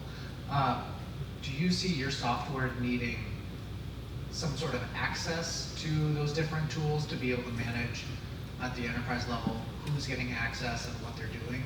Is there kind of embeddedness that your product needs? Yes, so we're gonna integrate this tool in the hospital system, only for the AI tools. So whatever the AI tools exist across the departments, we will, when we access the mapping, we will map to certain people. We can see all the audit logs in the system. So at what time they used it. So like a logged in and logged out, so you can track this usage from departments as well. So this system really helps in their audit tracking too. Thank you. Is there any question? Are there any comparable products? Like, is there any current competition that you know is Yes. working towards this, including internal hospitals? Yeah, that's one of the interesting question. I also looked it up over the internet and I checked everywhere, the hospitals that I interviewed. So there are many hospitals are looking for this orchestration of the AI tools. There are so many companies out there trying to do the orchestration. But the thing is, the existing systems that they already integrate, they don't have that one. The most of the systems that they have is all about the patient records or managing or the other systems like a department level systems. So as AI is right now, they are rapidly increasing in healthcare. So right now there is a much need for the system. So when I looked it up, there are different tools like AI building models and the in terms of Amazon Web Services and Microsoft, like other top big companies. So they are like trying to integrate lots of generative AI models, but in terms of management, it's still lagging behind. So I understood the importance of it, and when I checked this with a professor at the Mayo Clinic, so he explained the ethical importance. So I through that contact, so we have been working on a research paper, and we have submitted it as well. Thank you. Yes, sir. What do you need to assist you in the startup costs and Yes, that's one of the important things that we are looking for. So in terms of the cost, so for building an MVP, so we didn't need much. So it's like a very small software team, and we are doing it with the AWS, like a cloud-based infrastructure, and it is scalable based upon the hospital size we are getting into. But when we are growing into a very big system, so we are like needing like for $25K to like $250K. So I'm really wondering about that pricing thing, and I'm sure that without a future partners or like investors, I don't think I can do it. So it would be great, like I'm trying to take this problem into a hospitals, like a very big hospital system, so they would like to collaborate and I'll get more funding so I can build this entire system. Thank you. Thank you very much. Thank you.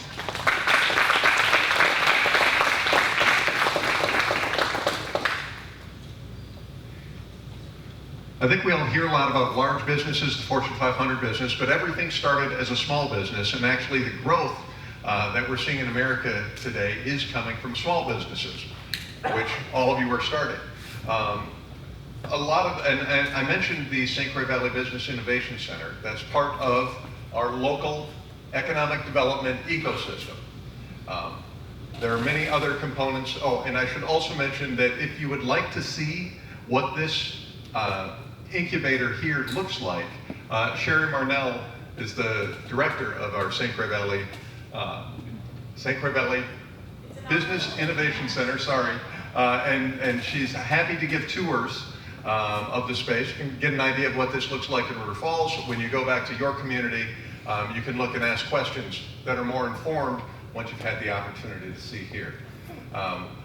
My comment being that that's part of the ecosystem here. There are other opportunities or other organizations there in your own communities as well. The Small Business Development Center, SBDC, has a branch located on your campus. So if you haven't talked with them yet, please do. Take advantage of the local resources that you have, because that will help drive your business along and help you grow. It'll take care of some of those growing pains as you're starting out. Speaking of growing pains and starting out, you guys know something? Yeah. All right. Next up, representing the University of Wisconsin-River Falls, here's Bradley Arndorfer and Ethan Perkins, and they are here to tell us about their business, mopp.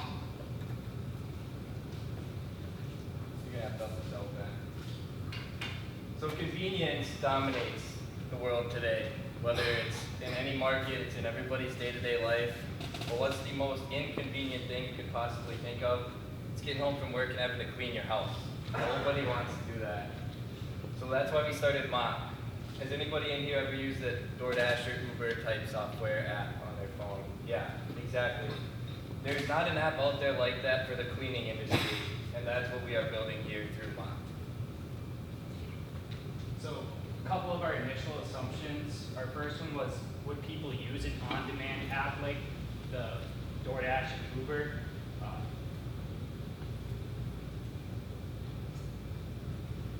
One more time. There you go. Our second one was the ability to choose specific rooms or do a full house clean. Go back. Sorry, I'm pointing a lot here. Customers would let their on-demand cleaner use their supplies that they already have at home.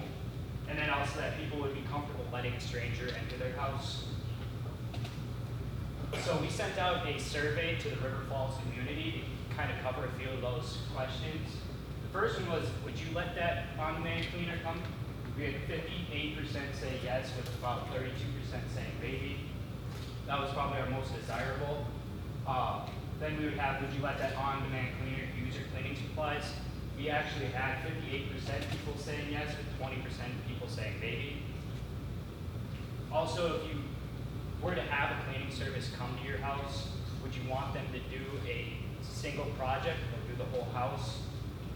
We had about 11% people saying the full house only, and then 50% of the people saying they want both the options. And then what would make you comfortable hiring a cleaner?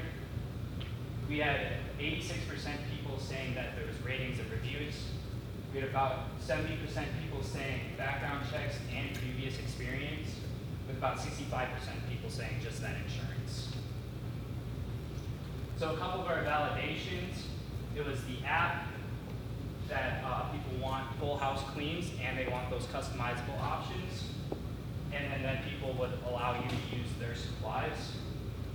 A couple of the pivots that we had was background checks and training with ratings and reviews with also insurance. Current minimal viable product is our app right now.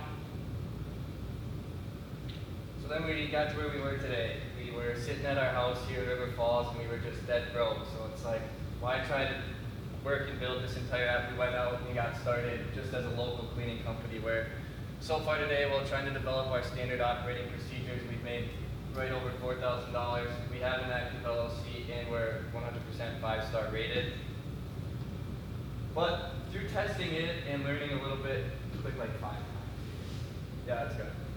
Through testing and working out and servicing some of the members in St. Croix community, and through talking with a couple people we know that have OSHA connections, we learned that using customer supplies won't always work. One, because they might not have everything they need to have their house cleaned at their house.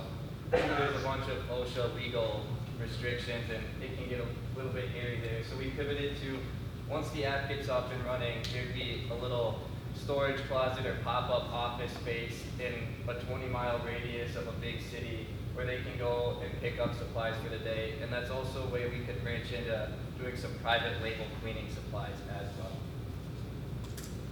So after all of this, we've revalidated our business model. Starting off at the value proposition, the core value proposition never changed. We still plan on bringing the on-demand ease of use and flexibility into every homeowner in the nation's phone so that they can have their house clean. As far as our costs and revenue go, we have both fixed and variable costs, the fixed ones being the website or the app payments, plus mainly the insurance. Followed up with the variable costs really just being how much we're gonna have to pay as an independent contractor to do the cleaning. And primarily we make revenue through just having single booking cleanings, but there would be a recurring option as well. As far as channels and customer relationships go, we would operate strictly B2C to start. Most of our relationships would be hands-off through the app on booking, but we get hands-on with ensuring satisfaction through ratings and then having those customizable options. Our primary target market is homeowners over the age of 25. We'd like to expand into Airbnb and VRBO areas and do some commercial jobs as well for HOAs. The keys to scaling and growth, our key activity obviously is coordinating these cleaning appointments between contractors and customers. Our key resources, obviously the number one would be the app.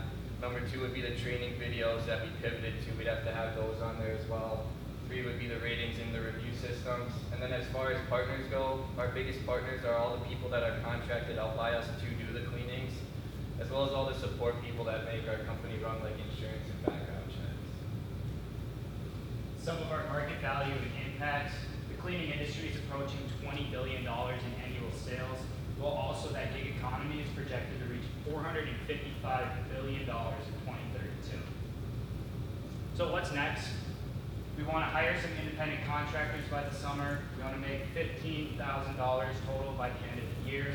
Plan to go gigs is to hire app developers, run that social media campaigns, and also find that liability insurance to cover all. Thank you.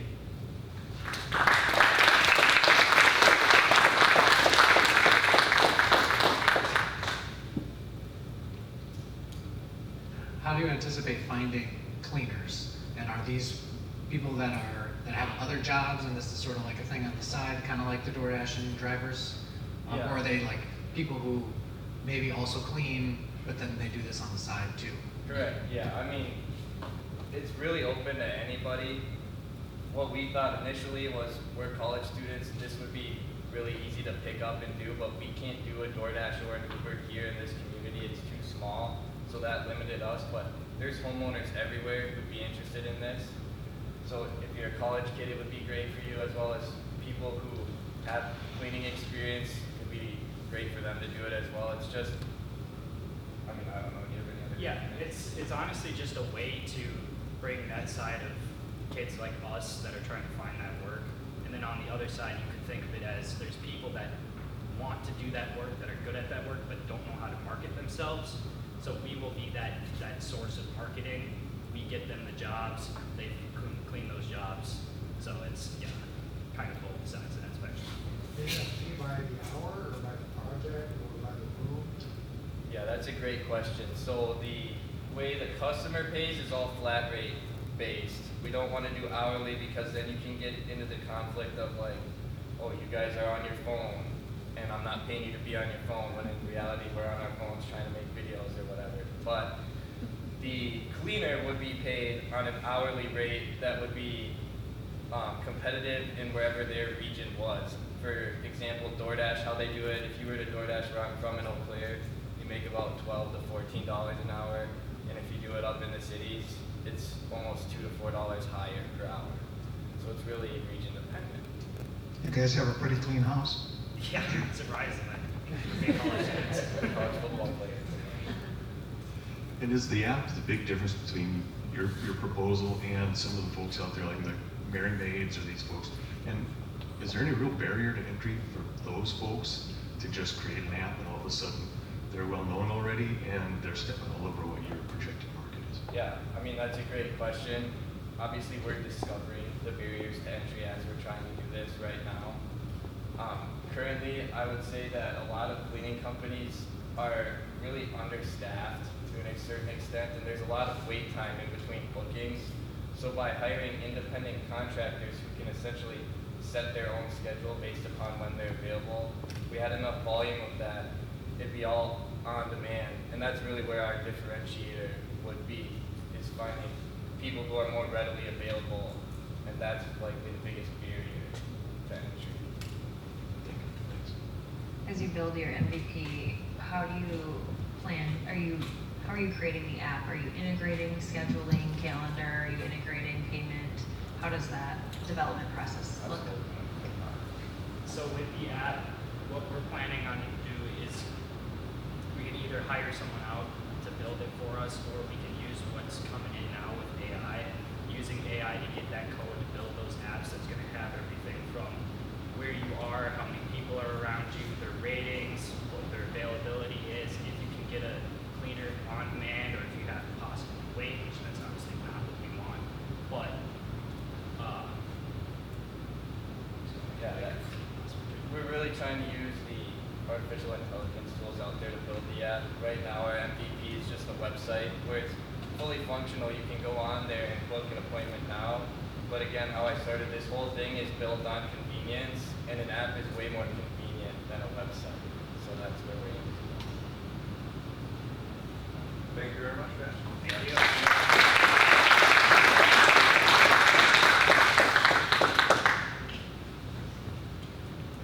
again, building on that concept of the economic development, talked about what you can do locally with a local incubator in your community, talked about the SPDCs that you have on campus.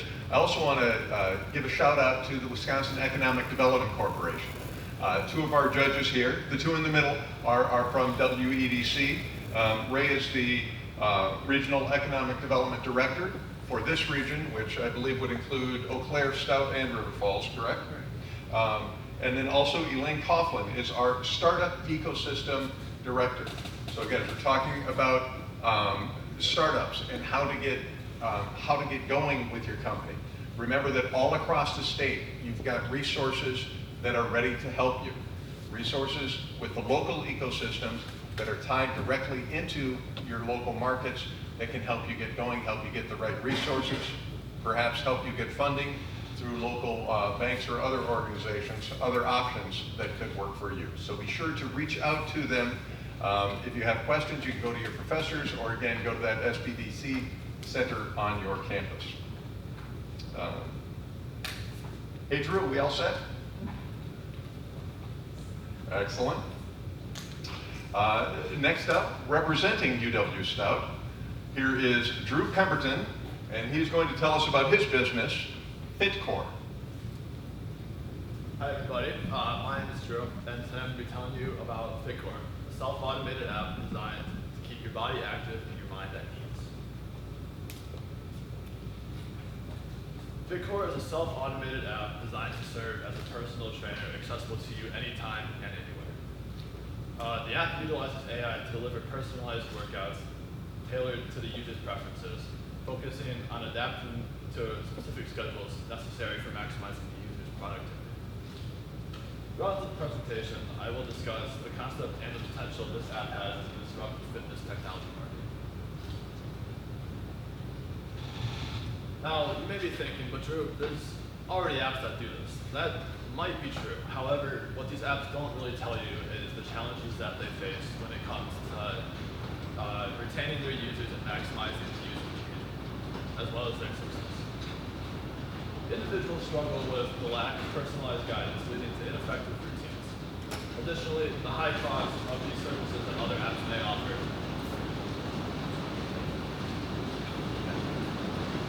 Additionally, the high costs that these apps might offer on these services might drive users away.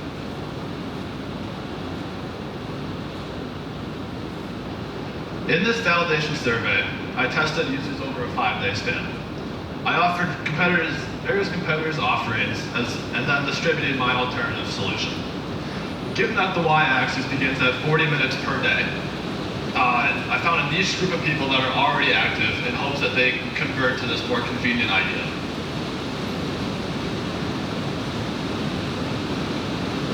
FitCore is designed to be a comprehensive solution to the challenges faced by fitness affluent people.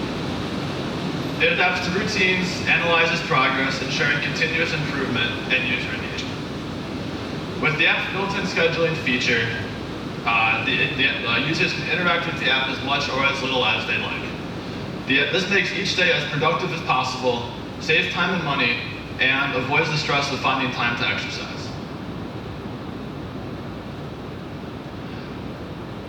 FitCore offers a robust set of features that are accessible and affordable. The app includes AI-powered personalization that suits individual wants and needs.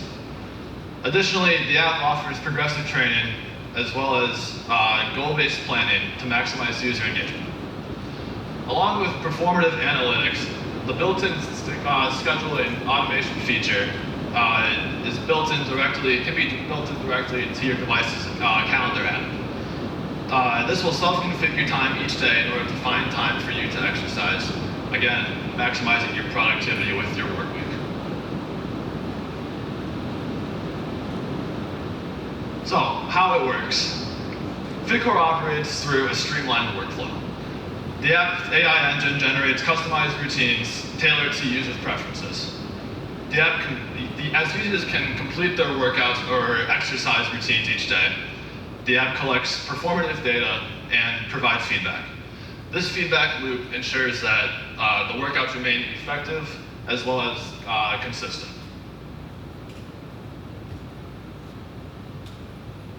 According to a study done by Grandview Research, the fitness app market was valued at just over $12 billion at the end of 2025. By the end of 2033, the market is projected to be valued at just over $33 billion. I am targeting Apple and Android users, everybody that has a phone, specifically users that are between 20 and 55 years old, who have a busy work week, whether being a full-time employee or a student. Digital fitness trends create favorable ideas for a more individualized approach to fitness.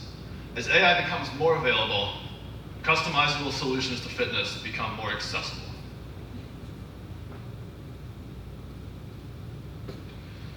FitCore distinguishes itself through unique combinations of personalization and affordability.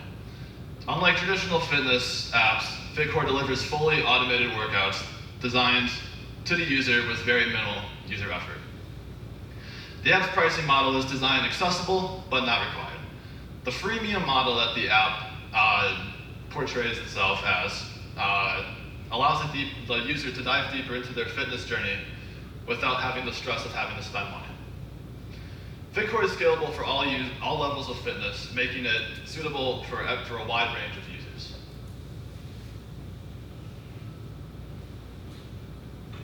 By not having a true minimum viable product just yet, upon developing the app, we plan to launch beta testing with university students as a way to focus on this part of the target market that most frequents their devices. Later on, we can broaden our footprint by collaborating with influencers or other social media campaigns. Ultimately, the app can be active on the App Store as well as Google Play, wherever you find your apps. FitCore represents a transformative approach to fitness, combining personalization as well as accessibility in a single platform. By addressing key challenges in the fitness industry, FitCore empowers users to achieve their health goals smarter and faster without any burnout. My name is Drew, and this is FitCore. Thank you for listening.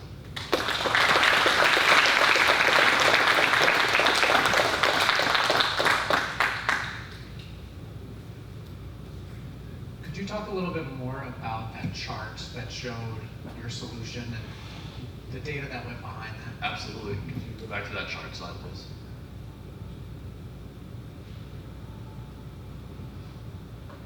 One more. Next one. Yeah, this one, correct? Yeah. So I tested when I initially did the on-ramp in the fall. I tested a small, like I said, a niche group of individuals who are already active in fitness, who already are active on a daily basis. So I started the chart at the 40 minutes per day minimum, just to kind of show the expansion that my brand FitCore would offer compared to other competitors. So for example, if I were to say like, FitCore offers, say, eating habits, or offers, exercise per day at a free rate, and it gives you an incentive to keep on doing it later on. Whereas competitors might just say, did you eat? You input what you ate inside, you input what you did that day, and you say, they give you a little star, and you say good job, and then there's not really much engagement there in the future. So this is more based on the services that FitCore offers as compared to that. Correct, absolutely. Can you talk more about the scheduling feature? I think that would put you at a very high competitive advantage. Absolutely. The scheduling feature you said, right? Yeah, is that something you are developing, or is it something you're integrating into it that already exists? What does that look like? It's more so a developmental approach. So the scheduling feature, a lot of the users of my target market have struggled being consistent with exercising, staying active, whether it's schoolwork or just working as an employee. So with the scheduling feature, what I plan to do is to kind of have it built into your phone. I mean, the last thing anybody wants is another app on your phone. That's kind of something that a lot of people are swaying away from, is having all these apps that do technically the same thing. So if the scheduling feature is built into your already enabled calendar app, and then it'll self-configure itself to find time for you to exercise without having you, the user, stress about scheduling every single day and then taking time out of your work week. Thank you, Drew. Thank you.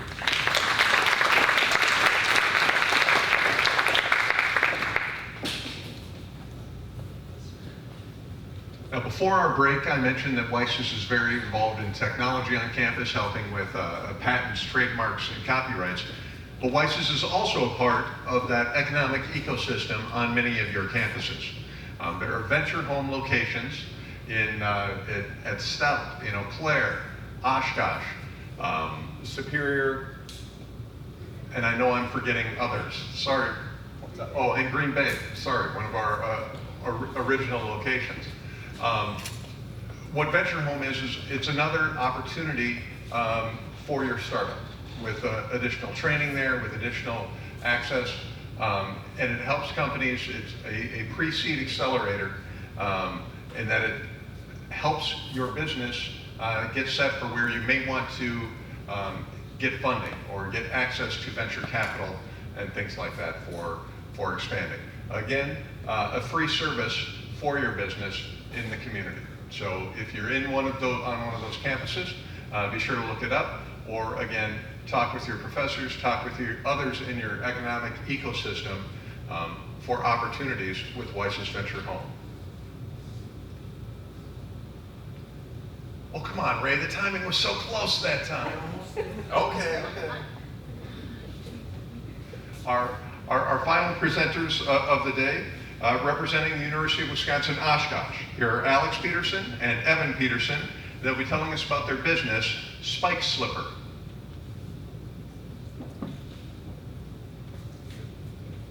Hi, my name is Alex Peterson.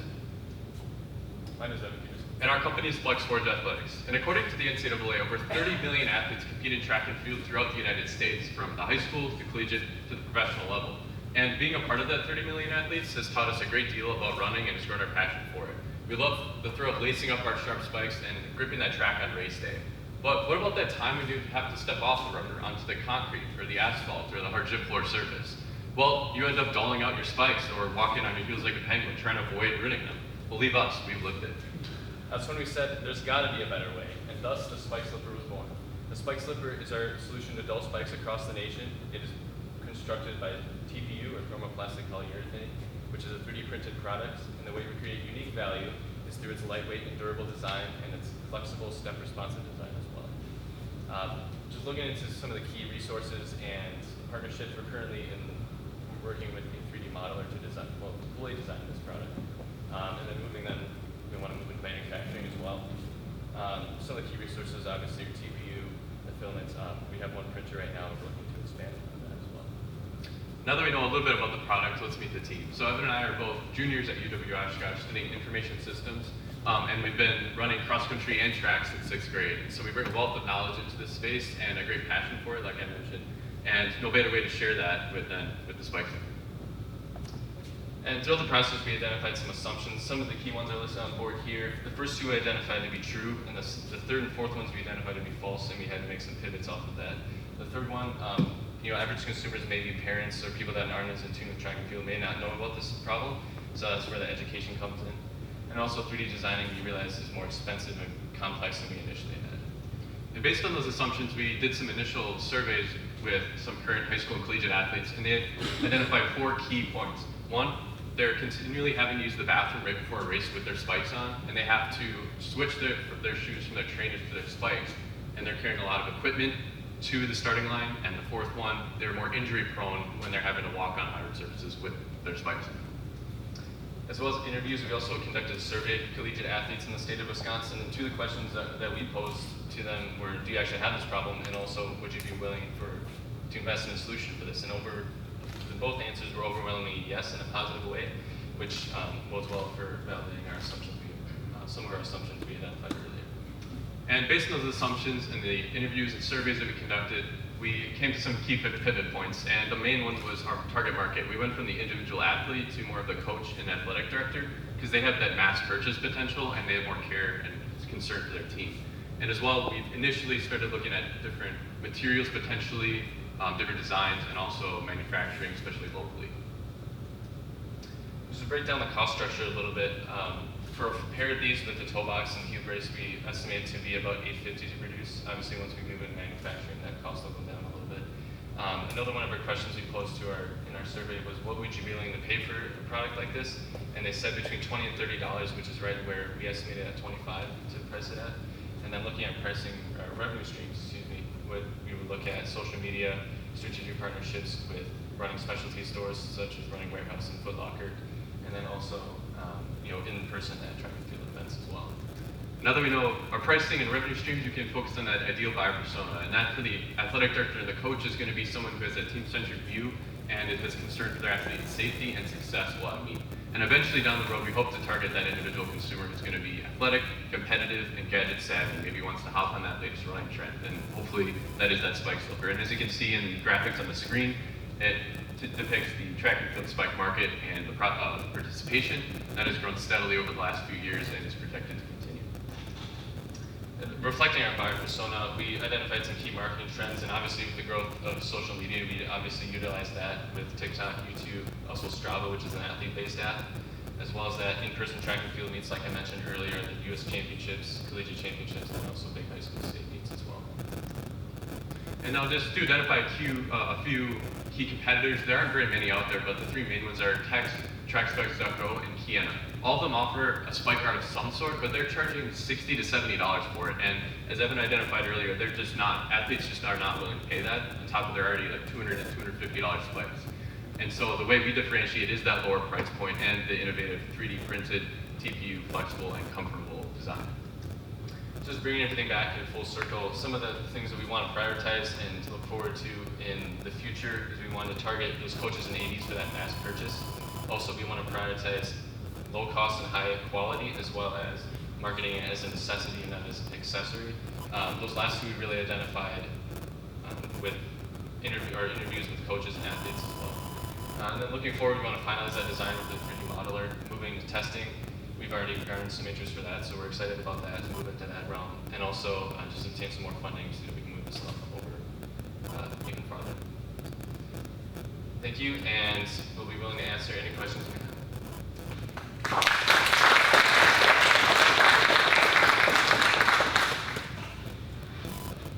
Nice presentation. Same question, similar that I had for the previous group, just about barriers for those competitors. They're making stuff that's high priced. They so far haven't shown any interest of coming down. Anything to stop them from changing their materials and just dropping their price? Yeah, with the competitors, just to touch on those a little bit about just their overall market too. They have, like the Kiena, for example, is one of them. They're mainly based in Europe, and so they haven't really, I think European people maybe have an idea of what it is, but then like the US market, nobody really knows what it is. And also like, they do have different material, all the other ones have different materials, they have different designs. Some of them use like a rubber, some of them use more of like a plastic, it almost seems. Yeah, I don't know why they price them so high. It just seems like athletes just aren't willing to pay that, and I think that's the reason why we don't see it around the country. You can kind of see it at like the Olympics a couple years ago. You saw maybe a few athletes had something like that, but it wasn't popular. You don't see it anywhere in college meets. Yeah.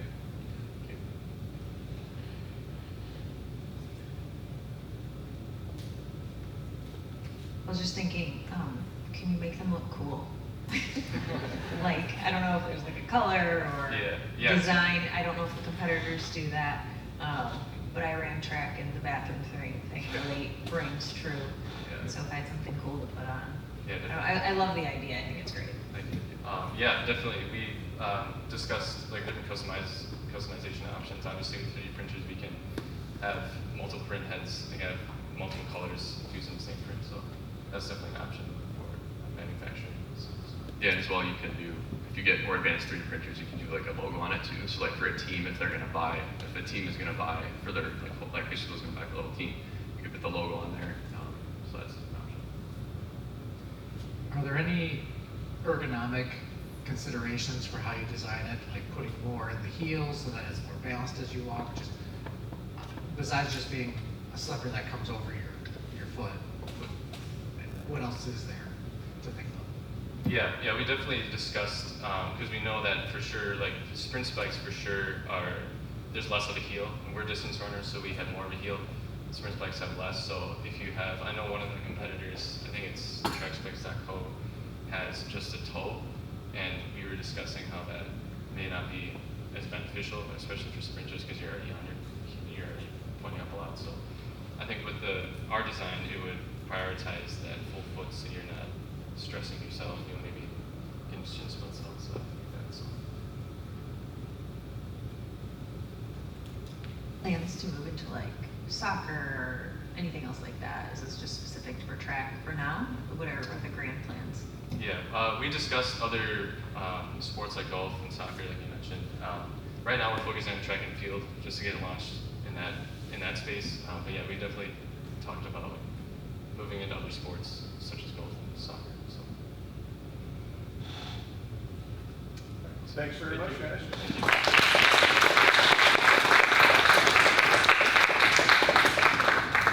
Thank you for your participation today. Presenters did a phenomenal job. And we're about to find out if the judges did as well.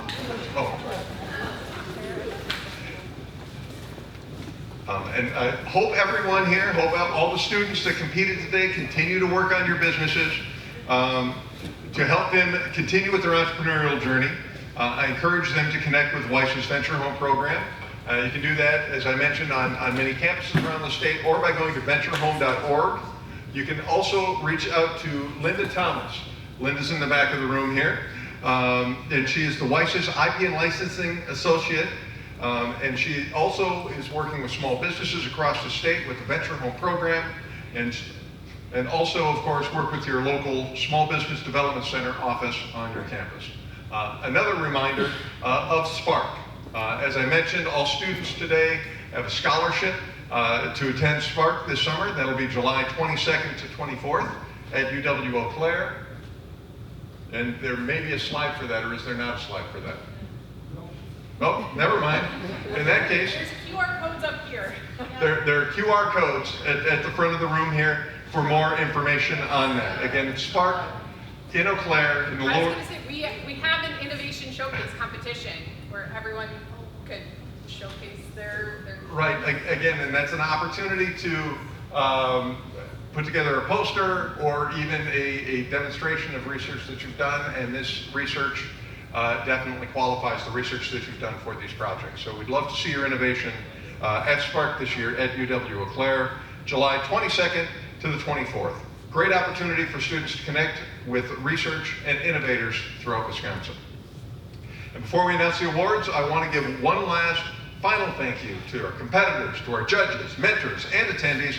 And Allie's right here with me, and Allie and our judges will help hand out the awards, and should I call them up to the front, or do we want to wait until the awards are announced and then they can come up for the photos? What do you think? Well, we'll take a photo right after, like with each? Yes. With each? Okay. So could our judges please come on up to the front of the room? Let's give them a hand.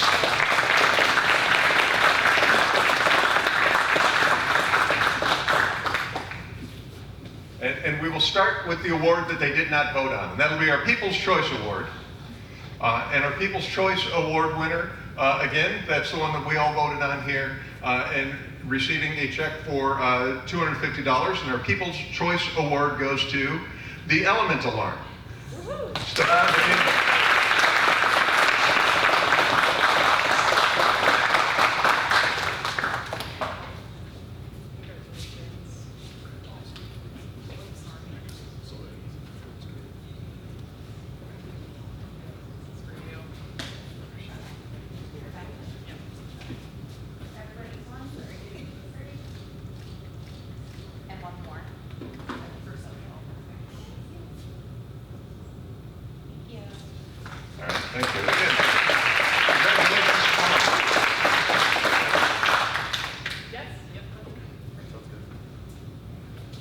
Our third place award.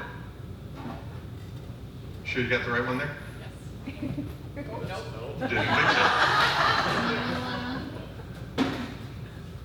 Third place award and a check for $750. Hroshi, Maia Scurry from UW.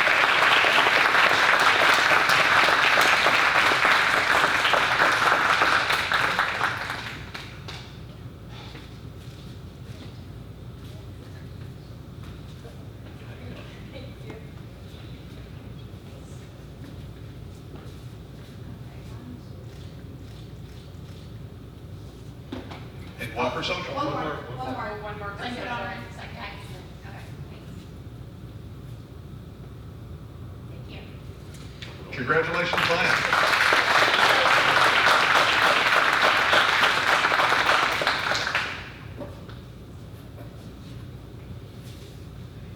And our second place award with a check for $1,500, AIOrch.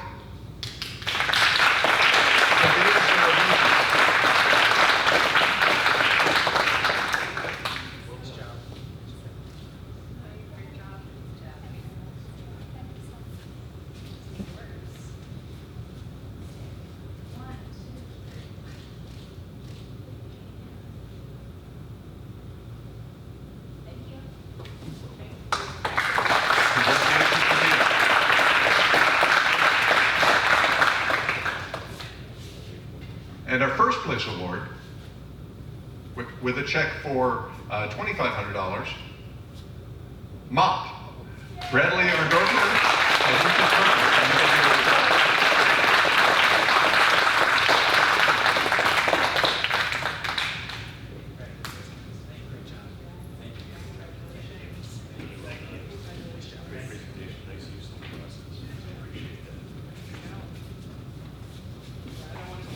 I don't want to be a nerd all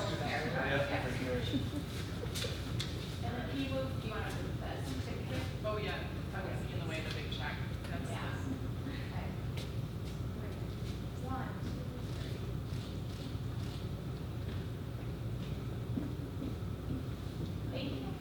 Well, again, congratulations. And again, thank you to all of our participants. Elizabeth, would you like everyone to stick around? I would like all the prize winners to come up for a picture with all of you. Once that's done, yes. Well, I think we are done.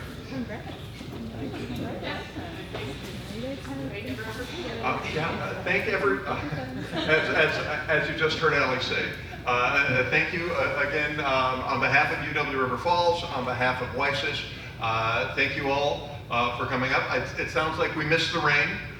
Sorry, Drew, you had to deal with that, but hope everyone has a safe drive back, and thank you for participating. And please, please, please keep moving forward with your businesses.